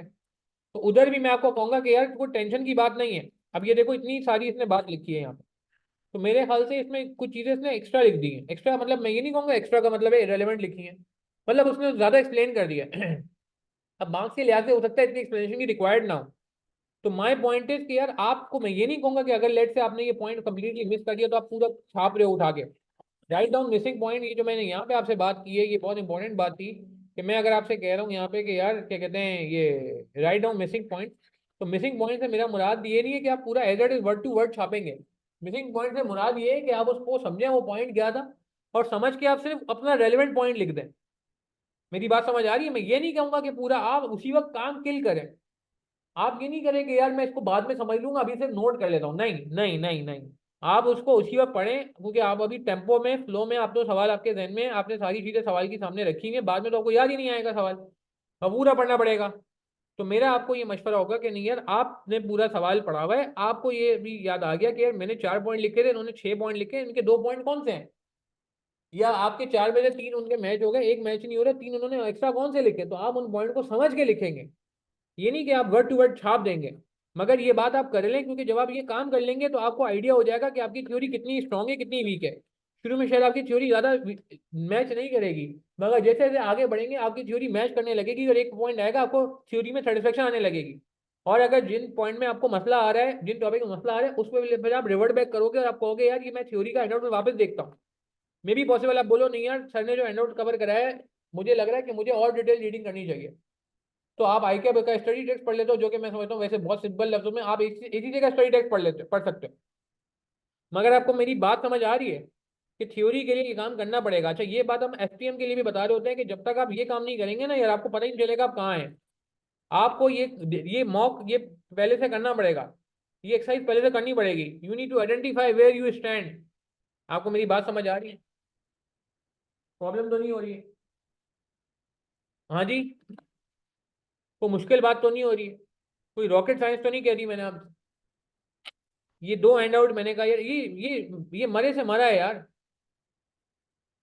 ये मैं आपको सीरियस बता रहा हूँ, ये इट्स मतलब लीस्ट पॉसिबल जो we can do it, least possible. और उसमें हमारा एडवांटेज भी हो रहा है, उसमें हमें रिवीजन का भी मौका मिल रहा है, उसमें हमें किताब को भी रिवाइज करने का मौका मिल रहा है। तो यार मतलब वाई नॉट यार, प्लीज यार। क्या ये बातें समझ आ रही हैं? हम्म। अच्छा, मैं इस हैंडआउट को, अच्छा ये हैंडआउट पे मुझे एक बात बताएं। अब 2 ऑप्शन है हमारे पास, ये तो हम ये हैंडआउट पूरा सॉल्व करें, वो खुद क्लास में डिस्कस कर लें। एपीवी क्या होता है, एपीवी के एडवांटेज क्या हैं, एपीवी का फॉर्मेट क्या है, देखें फॉर्मेट भी आता है। तो ये समझो एक तरह से आपकी एक समरी बुक भी कह सकते हैं इसको। इसमें फॉर्मेट्स हैं, इसमें एडवांटेजेस हैं। अच्छा आई कैप बुक प्रोवाइड करेगा, आपको लेके जानी पड़ेगी, आपको लेके जानी पड़ेगी जरूरी। आई कैप ने प्रोवाइड कर दिए जी, बकौल आई कैप के। प्रोवाइड का मतलब उनका ये था, आई कैप ने इसकी तशरीह की, मैंने तो प्रोवाइड का मतलब ये रखा था कि आई कैप दे देगा। जैसे एसीसी में होता है कि आप जाते हो तो आपको हार्ड कॉपी दी जाती है, मगर आई कैप ने क्लैरिफाई किया है कि आपको प्रिंट करके खुद से ले जानी होगी अगर आप चाहते हैं तो, जो कि ऑब्वियसली आपको ले जानी चाहिए। मगर फार्मूला बुक में अनफॉर्चुनेटली कुछ थ्योरी नहीं है। ये बात हुई थी आई कैप से कुछ टीचर्स की, मगर आई कैप ने बोला कि नहीं जी थ्योरी आपको नहीं दी जाएगी। और ठीक है, दूसरे बोर्ड में भी नहीं होती, हम थोड़ा अपना माइंड बना भी लें तो ज़्यादा अच्छा। इवन तो I personally believe it's a serious setback for students who are preparing in this attempt with intention of open book policy. तो उनको थोड़ा सा अपनी अप्रोच और ज़्यादा चेंज करनी पड़ेगी। जिनका 12 दिसंबर 24 और ऑनवर्ड अटेम्प्ट है, उनके बाद मैं समझता हूँ बहुत टाइम है इन चीज़ों को देखने के लिए। क्या ये बातें समझ आती हैं? हाँ, कोई प्रॉब्लम की बात तो नहीं है? अच्छा मैं वापस आता हूँ इस पे। एजेंडा क्या था हमारा? हमने एजेंडा आज का क्या सेट किया था? अप्रोच फॉर रिमेनिंग टाइम बात हो गई है। थ्योरी की इंपॉर्टेंस क्या है ये हमने मार्क्स वाइज आइडेंटिफाई किया, बात हो गई है। ठीक है, हाउ टू कवर थ्योरी, इस पे बात हो गई है। अच्छा अब आज का एक बड़ा इंपॉर्टेंट एजेंडा है कि थ्योरी आ कैसी रही है, ये देख लें ज़रा जल्दी से। 2023 की थ्योरी देख लेते हैं। आई कैप के थ्योरी के क्वेश्चन हमने देख लिए हैं, ये इस पे भी बात हो गई। पास्ट पेपर के कुछ थ्योरी क्वेश्चन हम रिसेंट टाइम के देखते हैं, फिर आज का सेशन हम यहीं पे एंड करते हैं। ठीक है जी। बिल्कुल फॉर्मूला बुक आपको खुद प्रिंट करके लेके जानी होगी। आई कैप आपको फॉर्मूला बुक वहाँ पे नहीं देगा। एन्युटी टेबल आई कैप 12 मैंने किसी की मेल देखी है कि आई कैप दे देगा एन्युटी टेबल जो होता है और डिस्काउंट फैक्टर का टेबल जो होता है। बट फॉर्मूला बुक आपको अपने पैसों पे, अपनी जैसे एक्सपेंस पे प्रिंट करा के ले जानी होगी। ये आई कैप की तरफ से नोटिफिकेशन हमने देखा है। और प्रोवाइड का मतलब उन्होंने कहा कि जी और आपको सॉफ्ट में प्रोवाइड की गई है, मगर आपको हार्ड में वो करनी पड़ेगी। अच्छा रीसेंट हम देख लेते हैं जल्दी से। इस पे ऑलरेडी ना मैं 2022 और 23 के, अच्छा 22 तक के क्वेश्चन पे ऑलरेडी शायद मैं बात कर चुका हूँ पहले थ्योरी के लेक्चर। ठीक है, कहाँ गया है? जल्दी से ये नोट के एंड पे आते हैं। ये नोट ऑलरेडी आपके पास मौजूद है जी, जिनके पास नहीं है वो ग्रुप रेफर कर ले, मैंने ग्रुप पे शेयर कर दिया था। ठीक है, एक ये देख रहे हैं पूरा थ्योरी 2019-20 जितने भी क्वेश्चन है ये सारे के सारे आपके सामने आ रहे हैं, सोल्यूशन समेत। ताकि आपको प्रॉब्लम ना हो। ये सिर्फ थ्योरी फिल्टर्ड है, क्वेश्चन वाइज में हमने थोड़ा ज़्यादा रख दिया ताकि रेफर करने में प्रॉब्लम ना हो। मगर वैसे अगर आप मुझसे पूछें तो इसमें ज़्यादा फोकस जो है वो थ्योरी पे ही है, सोल्यूशन सिर्फ थ्योरी का ही। फिर 23 देख लेते हैं, 23 के 2 क्वेश्चन 2 पेपर्स। अगेन मैंने कहा 23 का पूरा सोल्यूशन अवेलेबल है, और फायदा हो जाएगा सेल आउट से, वापस एफर्ट नहीं करना पड़ेगा। मेरी बात समझ आ रही है? 23 आ गया तो पहले विंटर 23 देख लेते हैं, रिवर्स चलते हैं।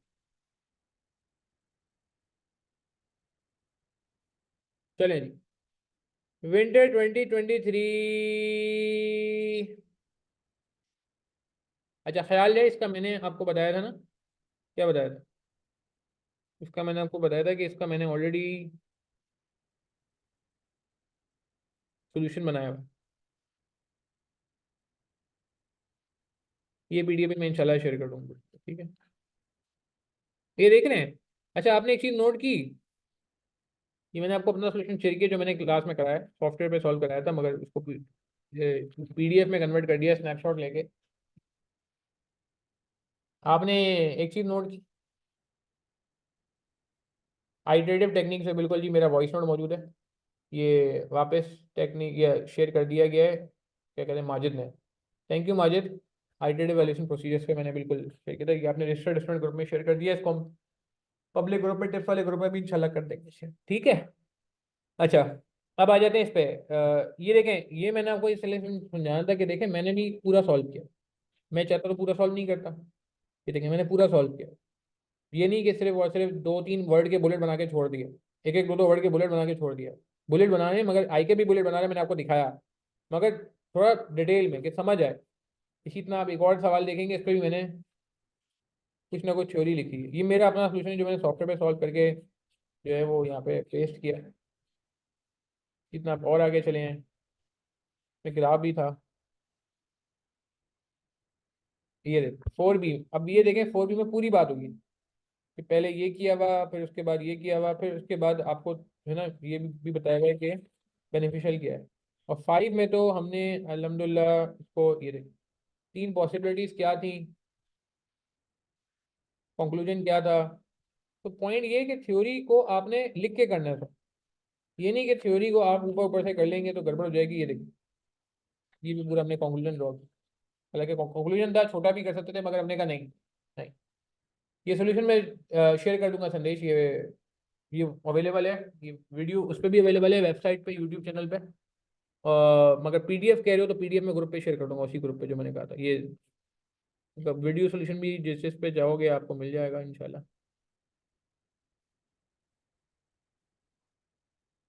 ठीक है जी। अच्छा, अब मेरे ख्याल से हम आगे बढ़ते हैं। हाँ, विंटर 23 पे आ रहे थे ना यार, चले, 1 बज रहा है, हमारा टाइम थोड़ा लिमिटेड है। कल फिर हम इस हैंडआउट को डिस्कस कर लेते हैं मेरे ख्याल से, और कुछ और चीज़ों को देख लेंगे। कल हम 11:30 पे ही शुरू करेंगे, कल 11 बजे शुरू नहीं करेंगे। आई थिंक 11 पे थोड़ा मुश्किल हो जाता है, कुछ सेटअप वेटअप लगने में टाइम लग रहा होता है। और अच्छा, अब आ जाते हैं ज़रा पास पेपर विंटर 23। अब ये देखें, recommend with reason whether Backalt should open its restaurant in London. Your answer should include an assessment of the non-financial aspects of the expansion and include discussion on the real option that are available to Belcott। अच्छा, ये देख के क्या लग रहा है आपको, raw theory है या एप्लीकेशन बेस्ड थ्योरी है? ईमानदारी से बताइएगा। हम्म, पार्टिसिपेट तो करें।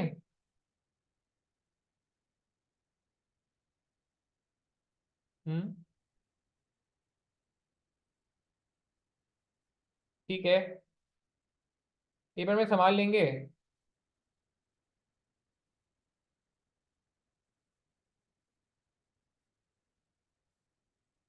ठीक है, क्या क्या लिखेंगे इसमें, क्या क्या लिखेंगे इसमें? ज्यादा फोकस किस पे करना है? ठीक है, application based, raw application based, mix है ये, बिल्कुल सही है। हमदान के रॉ थ्योरी को लिंक करना है उससे, सिनेरियो से, बिल्कुल एप्लीकेशन बेस्ड तो है, मगर आपको कुछ रॉ थ्योरी का डेटा होना चाहिए। जैसे मिसाल के तौर पे नॉन साइंशियल फैक्टर आपको क्या होता है, रिलायबिलिटी ऑफ एस्टिमेट्स, एस्टिमेट्स कितने रिलायबल हैं। हाँ, उसके अलावा आप ये नॉन फाइनेंशियल फैक्टर्स में ये भी देख रहे होते हैं कि यार मतलब जो इन पॉलिटिकल इन्वायरमेंट है वो कैसा है, ये जनरलाइज आप स्टेटमेंट कहीं भी दे सकते हो। ठीक है, बिल्कुल सही है, फॉरेन इन्वेस्टमेंट की कॉन्स्टेंट हो सकते हैं, ये थोड़ा सा आपने एप्लीकेशन बेस्ड सिनेरियोज में से भी हेल्प ले सकते हैं, मैं समझता हूँ सिनेरियो में से भी हेल्प ले सकते हैं।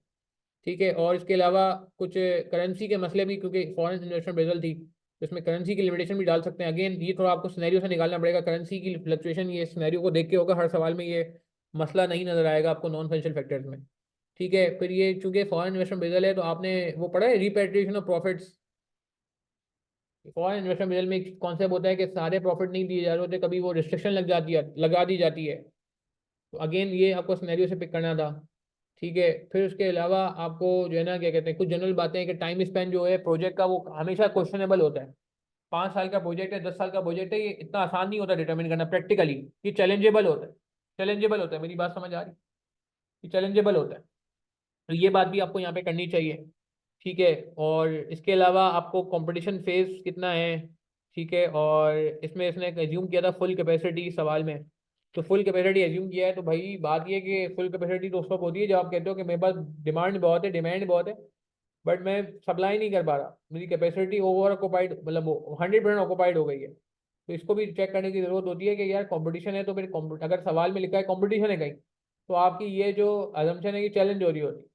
So it's a mixture of application plus concept plus raw. Yes, I personally believe more of a application based theory, but you need to take support from some raw theory as well ना। Raw theory के कुछ point होंगे तो आपको इस तरह की theory में टैकल करने में आसानी हो जाएगी। मेरी बात समझ आ रही है मैं कहना क्या चाह रहा हूँ? ठीक है ना। तो ये थोड़ा सा जैसे कहते हैं ना कि हमें देखने की जरूरत है। 4 में क्या था जी, prepare report that provide a range of valuation suitable for Wellmore board to the negotiating purchase of Jon, advise the board on the appropriateness of the valuation method used. दो काम करने हैं, एक तो रिपोर्ट बनानी है इसमें, तो रिपोर्ट का फॉर्मेट मैंने आपको बता दिया था, टू फ्रॉम सब्जेक्ट डेट, ये चार चीजें आ रही होती, डेट कभी डली होती कभी नहीं डली होती, तो डेट रहने, टू फ्रॉम और ये सब्जेक्ट जो है ये लाजमी आना चाहिए। ठीक है, और फिर इसके बाद हर टेक्निक की कैलकुलेशन, और हर टेक्निक की कैलकुलेशन में लिमिटेशन, लिमिटेशन। तो ये अच्छा, ये मैं कहूंगा कि आपको क्या लग रहा है appropriateness of valuation method used, ये एप्लीकेशन बेस्ड थ्योरी लग रही है या ये रॉ थ्योरी लग रही है?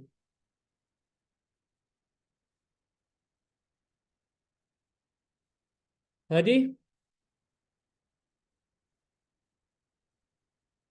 क्या कहते हैं, हाँ शाबाश, appropriateness of valuation method use, बिल्कुल सही है। पॉलिटिकल, ये बात आपने सही की थी Faisal Farooq. Customer demand, competitor, government policies, ये सारी बातें कर सकते हैं, मगर थोड़ा एक्सप्लेन करना होगा। खाली मैंने जैसे कहा ना, एक एक दो दो वर्ड के बुलेट इस तरह के पेपर में नहीं चलेंगे, आपको पूरा पॉलिटिकल फैक्टर को अलाइन करना होगा सवाल से, रिपेट्रिएशन ऑफ प्रॉफिट को अलाइन करना होगा, कस्टमर डिमांड को अलाइन करना होगा। तो ये बात समझ आ रही है फैसल? तो मैं नहीं कहता कि एक दो दो वर्ड के बुलेट बना लेते कभी कभार, वो सही है, पेपर में सही होता है, मैं भी बनाता था पेपर में, मगर आप वैसे प्रैक्टिस करने जाओगे तो पूरे से करोगे। डबल टेक्स्ट ट्रीटी का भी अच्छा पॉइंट आपने दिया था संदेश, वेरी गुड। अच्छा, ये एप्लीकेशन बेस्ड लग रही है आपको, मैं समझता हूँ कि अगेन आई थिंक इसमें एप्लीकेशन बेस्ड तो है, मगर आपको रॉ थ्योरी का काफी कंटेंट पता होना चाहिए। आपको पता होना चाहिए नेट रेट मेथड की लिमिटेशन क्या है, आपको पता होना चाहिए कि डिविडेंड वैल्यूएशन मेथड की लिमिटेशन क्या है, आपको पता होना चाहिए कैश फ्लो टेक्निक की लिमिटेशन क्या है। मेरी बात समझ आ रही है? तो इसमें कुछ जनरल थ्योरी भी चाहिए आपको, कुछ एप्लीकेशन बेस्ड थ्योरी भी चाहिए। ठीक है ना, तो appropriateness of valuation method use में एडवांटेज एडवांटेज आपको जो वैल्यूएशन मेथड्स के हैं वो आपके जहन में होंगे, तो आपको यहाँ अप्लाई करने में ज्यादा प्रॉब्लम नहीं होगी।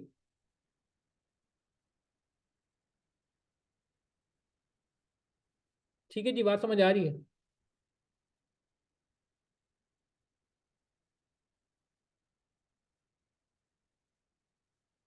ठीक है ना। अच्छा, आगे बढ़ते हैं।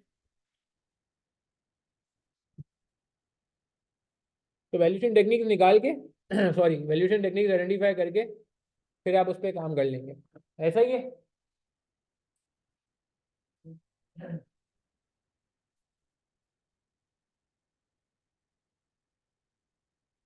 चलिए आगे बढ़ते हैं।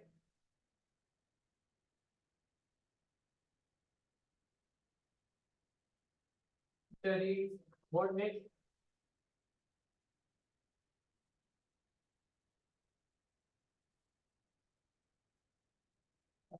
नेक्स्ट चलेंगे 5A, prepare a short report for red board that recommend with reason the most suitable form of debt for red. Include a calculation of cost of each type of debt. ये theory बड़ी important. Yes, it's an application based theory. You just need to first identify, आपको ये सबकी cost निकालनी है, redeemable debenture की cost निकालनी है आईआरआर के थ्रू। अगेन ये मिक्सचर है, अब आप इसको थ्योरी ना समझें, मैंने तो थ्योरी लिख दिया 15 मार्क का, मगर आपको पता है कि इसमें ऑब्वियसली कुछ कैलकुलेशन के मार्क्स होंगे और कुछ थ्योरी के मार्क्स होंगे। लेट से 7-8 मार्क कैलकुलेशन के हैं और इतने ही मार्क थ्योरी के होने चाहिए, क्योंकि थ्योरी भी इसकी बड़ी मजेदार है। और मैंने आपको दिखाया था, मैंने अपना सोल्यूशन, मैंने उसमें भी पूरी थ्योरी पे बात की हुई है, थ्योरी को लिख के किया हुआ है मैंने। मेरी बात समझ आ रही है? तो कहने का मतलब है कि अगेन इसको आपने जो थ्योरी लिखनी होगी, यहाँ पे आप जनरलाइज नहीं लिख सकते, आपको सिनेरियो से कनेक्ट करना पड़ेगा। अच्छा, अगर आप और करें, कुछ एप्लीकेशन बेस्ड थ्योरी के लिए भी आपको क्या होना चाहिए, इसका मतलब अगर आपको एप्लीकेशन बेस्ड थ्योरी चाहिए तो उसके लिए भी अगर कुछ कॉन्सेप्चुअल, कुछ पहले से रॉ थ्योरी का डेटा होना चाहिए, कुछ रॉ थ्योरी का कंटेंट होना चाहिए। मेरी बात समझ आ रही है मैं कहना क्या चाह रहा हूँ? ये बातें मैं इसलिए कर रहा हूँ क्योंकि आप ये ना हो कि डायरेक्ट इस हैंडआउट पे आ जाओ, जो पासेबल का हैंडआउट था, आपको पहले इस हैंडआउट पे आना पड़ेगा, मैं ये कहना चाह रहा हूँ इनडायरेक्टली। आपको ये जो थ्योरी का हैंडआउट है पहले इस पे आना पड़ेगा, क्योंकि कुछ जगहों में रॉ थ्योरी आ रही है और रॉ थ्योरी से ही आपको जो है वो उस पर आइडेंटिफाई करने में आसानी होगी। मेरी बात समझ आ रही है? ठीक है। अच्छा, coming back to the point, हम वापस चलते हैं इस पे। तो जो जो भी डेट्स हैं आपके पास, ये देखें नीचे डेट्स आ रही है, 3 तरह की डेट्स आ रही है आई कैप का, इसमें आंसर में थोड़ा लंबा लिखा हुआ है। ये देखें कैश फ्लो टेक्निक पे इसने पूरी बात की।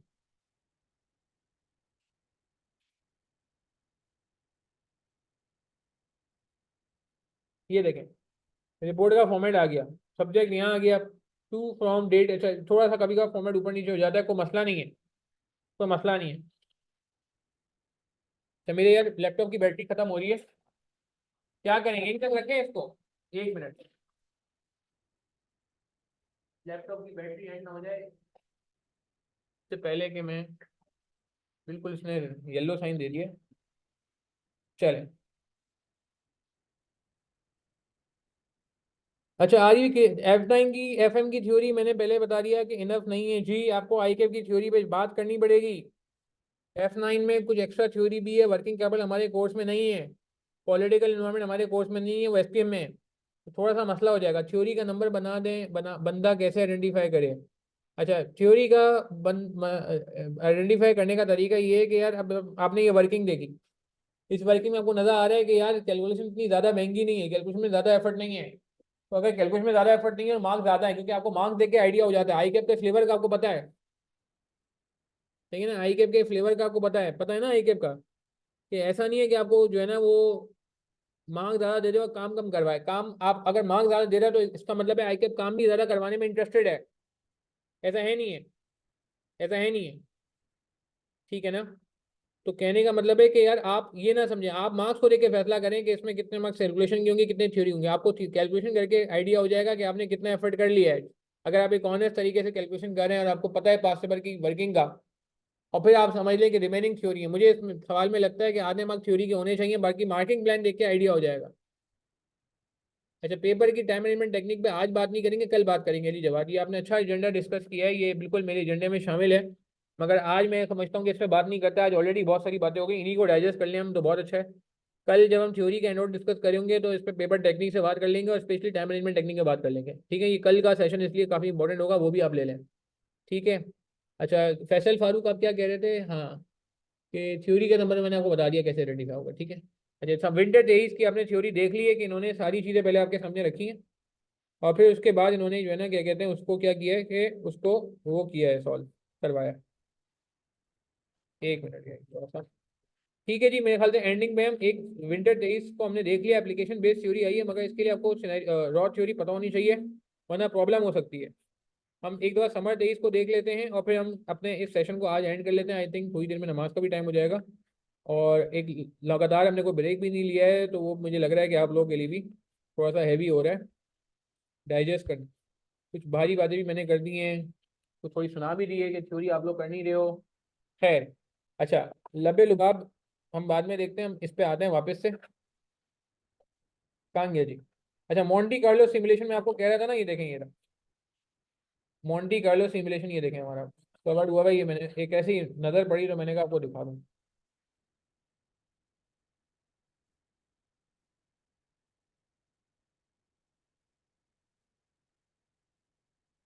अच्छा ये आगे थ्योरी के पास है बस।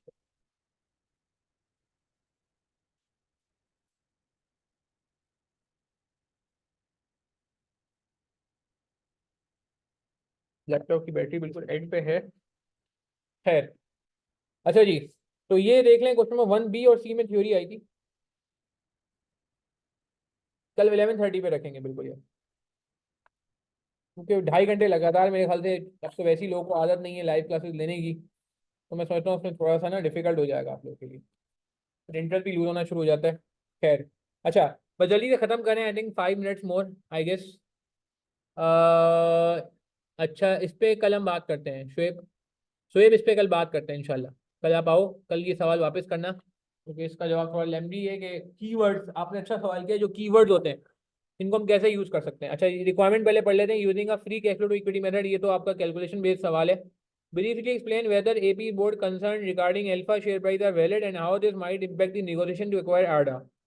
अच्छा, ये बिल्कुल जिसे कहते हैं ना कि आप अगर गौर करें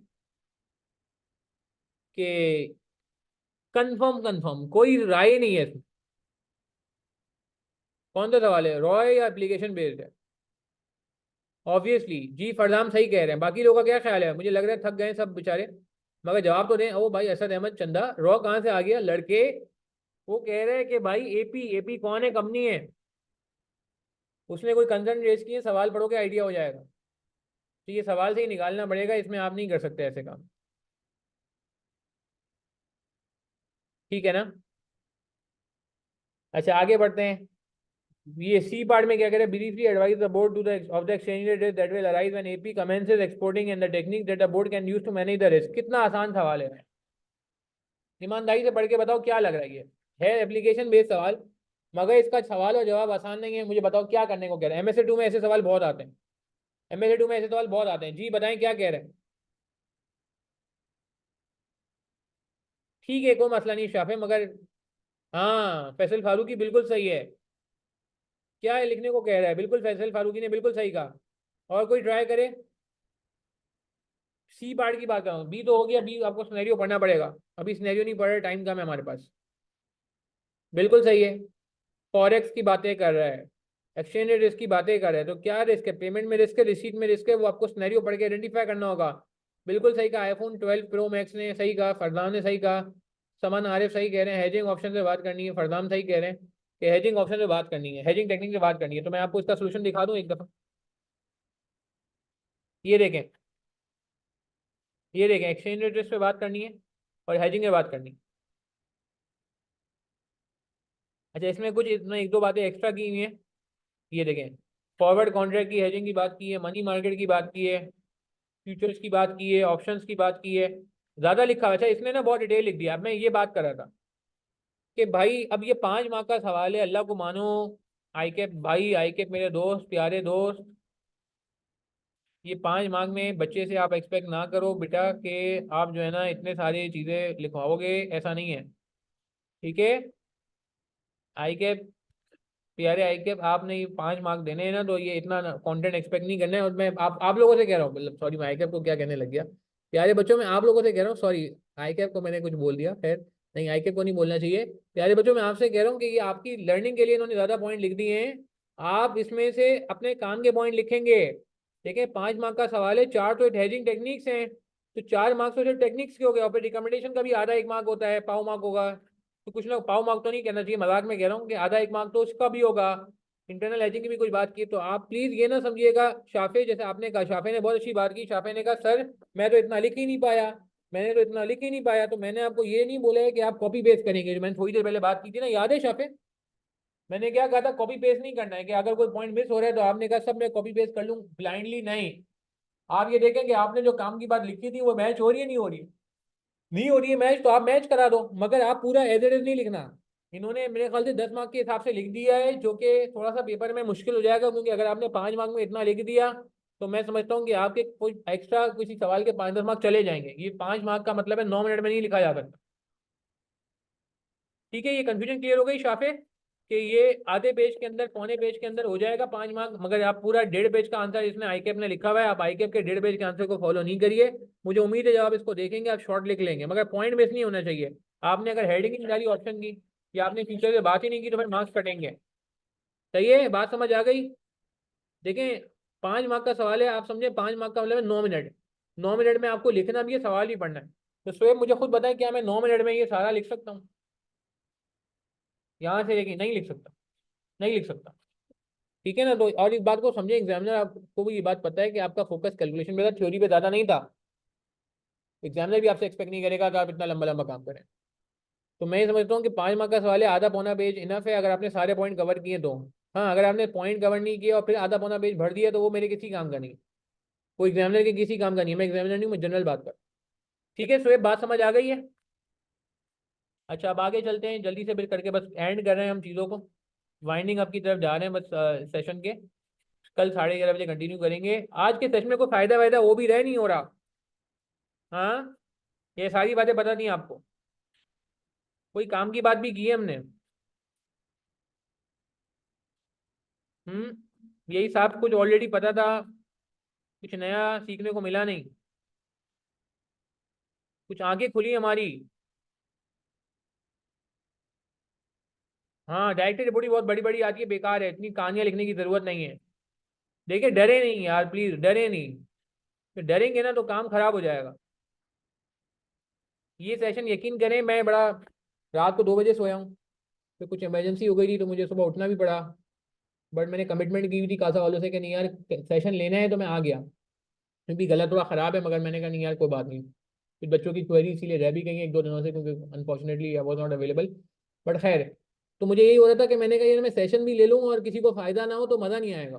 थैंक यू, आप लोग आए भी सेशन में लाइव में, हालांकि लोग रिकॉर्डेड प्रेफर कर रहे होते हैं, बट मैं पर्सनली चाहता था कि लाइव में लोग आए, क्योंकि लाइव में जब लोग ज़्यादा आते ना तो उससे क्या होता है कि सामने वाले का मोटिवेशन भी बढ़ जाता है। तो कुछ बातें ऐसी जो मैंने प्लान भी नहीं की थी वो मैंने बोल दी। खैर, अच्छा आगे बढ़ते हैं। 1 मिनट, शाहजहां आपके सवाल का जवाब मुझे देना है, बिल्कुल सही है। सीओडी की इंपॉर्टेंस बदल लगी। अच्छा 1 मिनट, ये मैं करा दूं, फिर शाहजहां आपके सवाल का जवाब देके मैं सेशन को एंड कर दूंगा, ठीक है? बस ये मैं एंड करूँ। 2B में कह रहा है न्यू फाइनेंस रेज करना था, ठीक है? 2B में नया फाइनेंस रेज करना है, तो 2 अल्टरनेट सोर्सेज बता दें। अच्छा, अब आपने नोट किया सोर्स ऑफ फाइनेंस विंटर 23 में भी आया, समर 23 में भी आया, ठीक है? मेरी बात समझ आ रही है कि ये विंटर 23 में भी है, समर 23 में है, और ये MSC2 में भी बहुत इंपॉर्टेंट रखता है, तो इसको आप छोड़ के नहीं जाइएगा, ठीक है? तो ये आप लिख लोगे। लेकिन एप्लीकेशन बेस्ड है, आपको रेशियो रेशियो कैलकुलेट करने, बुक वैल्यू, ये गेयरिंग कैलकुलेट करनी है, इंटरेस्ट कवर कैलकुलेट करना है, उसकी बेस पे करना है। एप्लीकेशन बेस्ड कहूंगा मैं, रॉ नहीं कहूंगा। कुछ रॉ थ्योरी से आपको बेनिफिट जरूर मिल सकता है, मगर आप सिनेरियो से जितना करेंगे उतने मार्क्स अच्छे मिलेंगे। लास्ट में बड़ा इंपॉर्टेंट पॉइंट है, evaluate the decision to return to cash to shareholder through a change in dividend policy. Dividend policy में 10 मार्क का सवाल है। डिविडेंड पॉलिसी में मैं अक्सर कहता हूँ कि थ्योरेटिकल एरिया है, नॉर्मल लेक्चर में ही पढ़ाया जाता था, थ्योरी की इंपॉर्टेंस जब नहीं भी थी ज़्यादा, तब भी इस टॉपिक को कहा जाता था कि एहतमाम से कवर करें, और अब देखें एग्जामिनर कवरेज पे जा रहा है। तो अगेन इसमें मिक्स है, मैं समझता हूँ कि आई थिंक इसमें क्या ज़्यादातर रॉ थ्योरी का कंटेंट है। रॉ थ्योरी आपको अच्छी आती होगी तो आप एप्लीकेशन बेस्ड थ्योरी इसमें कर लेंगे। रॉ थ्योरी अगर आपको डिविडेंड थ्योरी का कॉन्सेप्ट ही नहीं पता, टॉपिक ही नहीं पता, तो मुश्किल हो जाएगी। अब आप बोले नहीं सर ये ओपन बुक है, तो अब ये आएगा, बिल्कुल आ सकता है, क्योंकि ये डिविडेंड थ्योरी मैं आपको बता दूं ACCA में फेवरेट एग्जामिनर, ये एग्जामिनर का फेवरेट एरिया ACCA में, और ACCA में आपको पता है ओपन बुक नहीं है, क्योंकि ये बड़ा प्रैक्टिकल टॉपिक है ना। देखिए, डिविडेंड जो है वो हर कंपनी का मसला है, तो आप इस बात को भी समझें कि क्यों एग्जामिनर का फेवरेट टॉपिक है, ठीक है? ये बात समझ आ रही है? शाफिक, कोशिश करते हैं यार, कल सोर्स ऑफ फाइनेंस का क्वेश्चन प्रैक्टिस हुआ हुआ है। चंदा, तुम मेरा ये हैंडआउट नहीं देख रहे? ये देखो, ये हैंडआउट देखो शाफे, मैंने तो सारे क्वेश्चन की प्रैक्टिस कराई हुई है। ये देखो, ये 1 मिनट के लिए हैंडआउट तो मिस कर गए हो शायद। ये देखो, समर 23, सॉरी सॉरी, 1 मिनट, कहाँ गया? ये प्लेलिस्ट अवेलेबल है, सॉरी, थोड़ा सा ये लैपटॉप वो कर रहा था। हाँ, प्लेलिस्ट अवेलेबल है, देखो समर 23, विंटर 23 सब आ रहा है तुम्हारे पास। तो ये तो सब तुम देख सकते हो वहां से, सारी ड्राफ्टिंग हुई हुई है, ठीक है? अच्छा, तो अब हम लास्ट सवाल पे बढ़ते हैं, फिर हम सेशन को एंड करेंगे। लास्ट सवाल शाहजहां का ले लेते हैं। शाहजहां, आपके सवाल का जवाब। शाहजहां का सवाल क्या था जी? किधर के सवाल? शाहजहां का सवाल पढ़ लेते हैं। Kindly tell us a plan, like if we have to complete revision of whole syllabus in 5 days, how much chapter and topic should be done per day, like one day for theory and one day for NBB etc. Is it possible? It will help us. अच्छा, इसका जवाब मैं आपको दे देता हूँ। मैं क्या कहते हैं शाहजहां, यार मैं पर्सनली, मुझे अगर आप पूछो ईमानदारी से, मैं अगर आपको बताऊं ना, तो मुझे लगता है कि यार मुश्किल है एक दिन में एक टॉपिक कवर हो।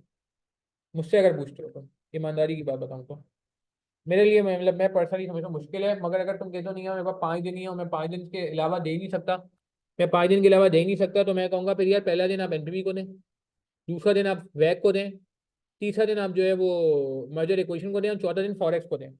जब मैं इन्वेस्टर रिजल्ट कह रहा हूँ तो इन्वेस्टर रिजल्ट का मतलब है उसके सब टॉपिक भी कह रहा हूँ, sensitivity analysis, asset replacement, capital rationing, lease or borrow. जब मैं वैक कह रहा हूँ तो वैक का मतलब है, मैं वैक नहीं कह रहा, वैक के अंदर मैं कैपिटल स्ट्रक्चर थ्योरीज भी कह रहा हूँ, मैं एबीवी भी कह रहा हूँ, मैं आपसे सोर्स ऑफ फाइनेंस भी कह रहा हूँ, मैं आपसे जो है वो क्या कहते हैं, अल्लाह भला करे, क्या होता है यील्ड कर्व वाला चैप्टर है वो भी कह रहा हूँ, पोर्टफोलियो थ्योरी भी कह रहा हूँ, सॉरी, क्योंकि वो भी मैं वैक के साथ करा रहा हूँ। फिर आप जब मैं मर्जर इक्वेशन कह रहा हूँ तो मैं इसमें बिजनेस वैल्यूएशन भी कह रहा हूँ, मैं मर्जर इक्वेशन भी कह रहा हूँ, मैं इसमें डी मर्जर भी कह रहा हूँ, मैं इसमें रीसेंट भी कह रहा हूँ। और जब मैं फॉरेक्स कह रहा हूँ तो फॉरेक्स के अंदर मैं करेंसी भी कह रहा हूँ, मैं इंटरेस्ट रेट भी कह रहा हूँ। तो शाहजहां मेरी बात समझ आ रही है? देखो, ये 5 4 एरियाज हो गया, पांचवा दिन थ्योरी के लिए। तो अगर ये 5 दिन इस तरह से करते हो तो अच्छी बात है, मगर मुझे डाउट है कि ये 5 दिन में काम हो जाएगा।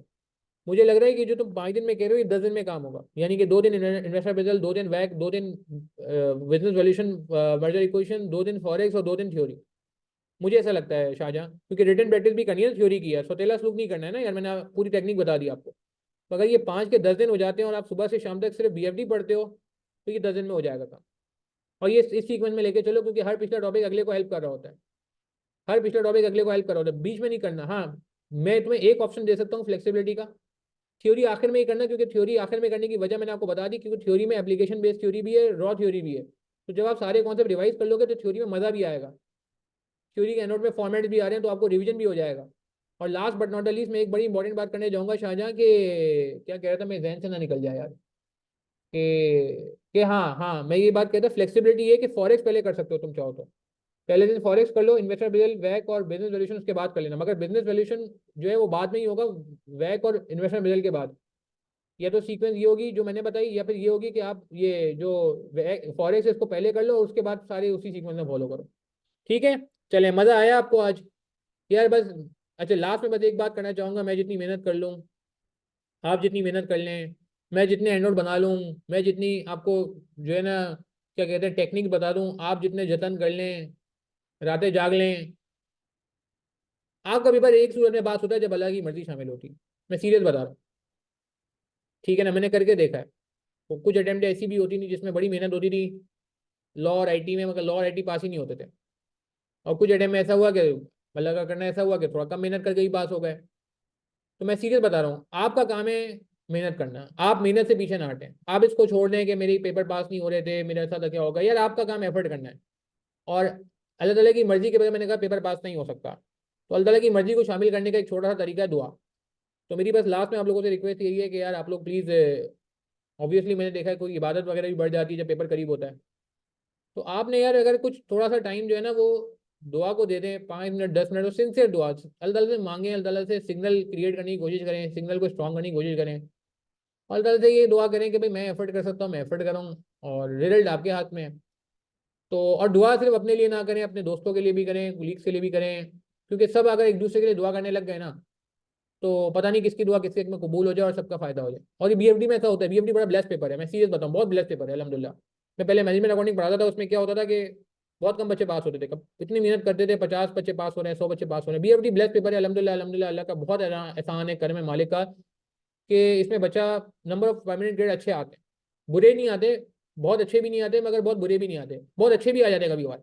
मगर ये लॉ कितना नहीं हो रहा कि 100 बच्चे पास हो रहे हैं, ये ऑडिट कितना नहीं है ऊपर नीचे हो रहा है, या टैक्स कितना नहीं है कि ऊपर नीचे हो रहा है, नहीं नहीं, यहाँ मैंने देखा है बच्चा पढ़ के जाता है, हो जाता है।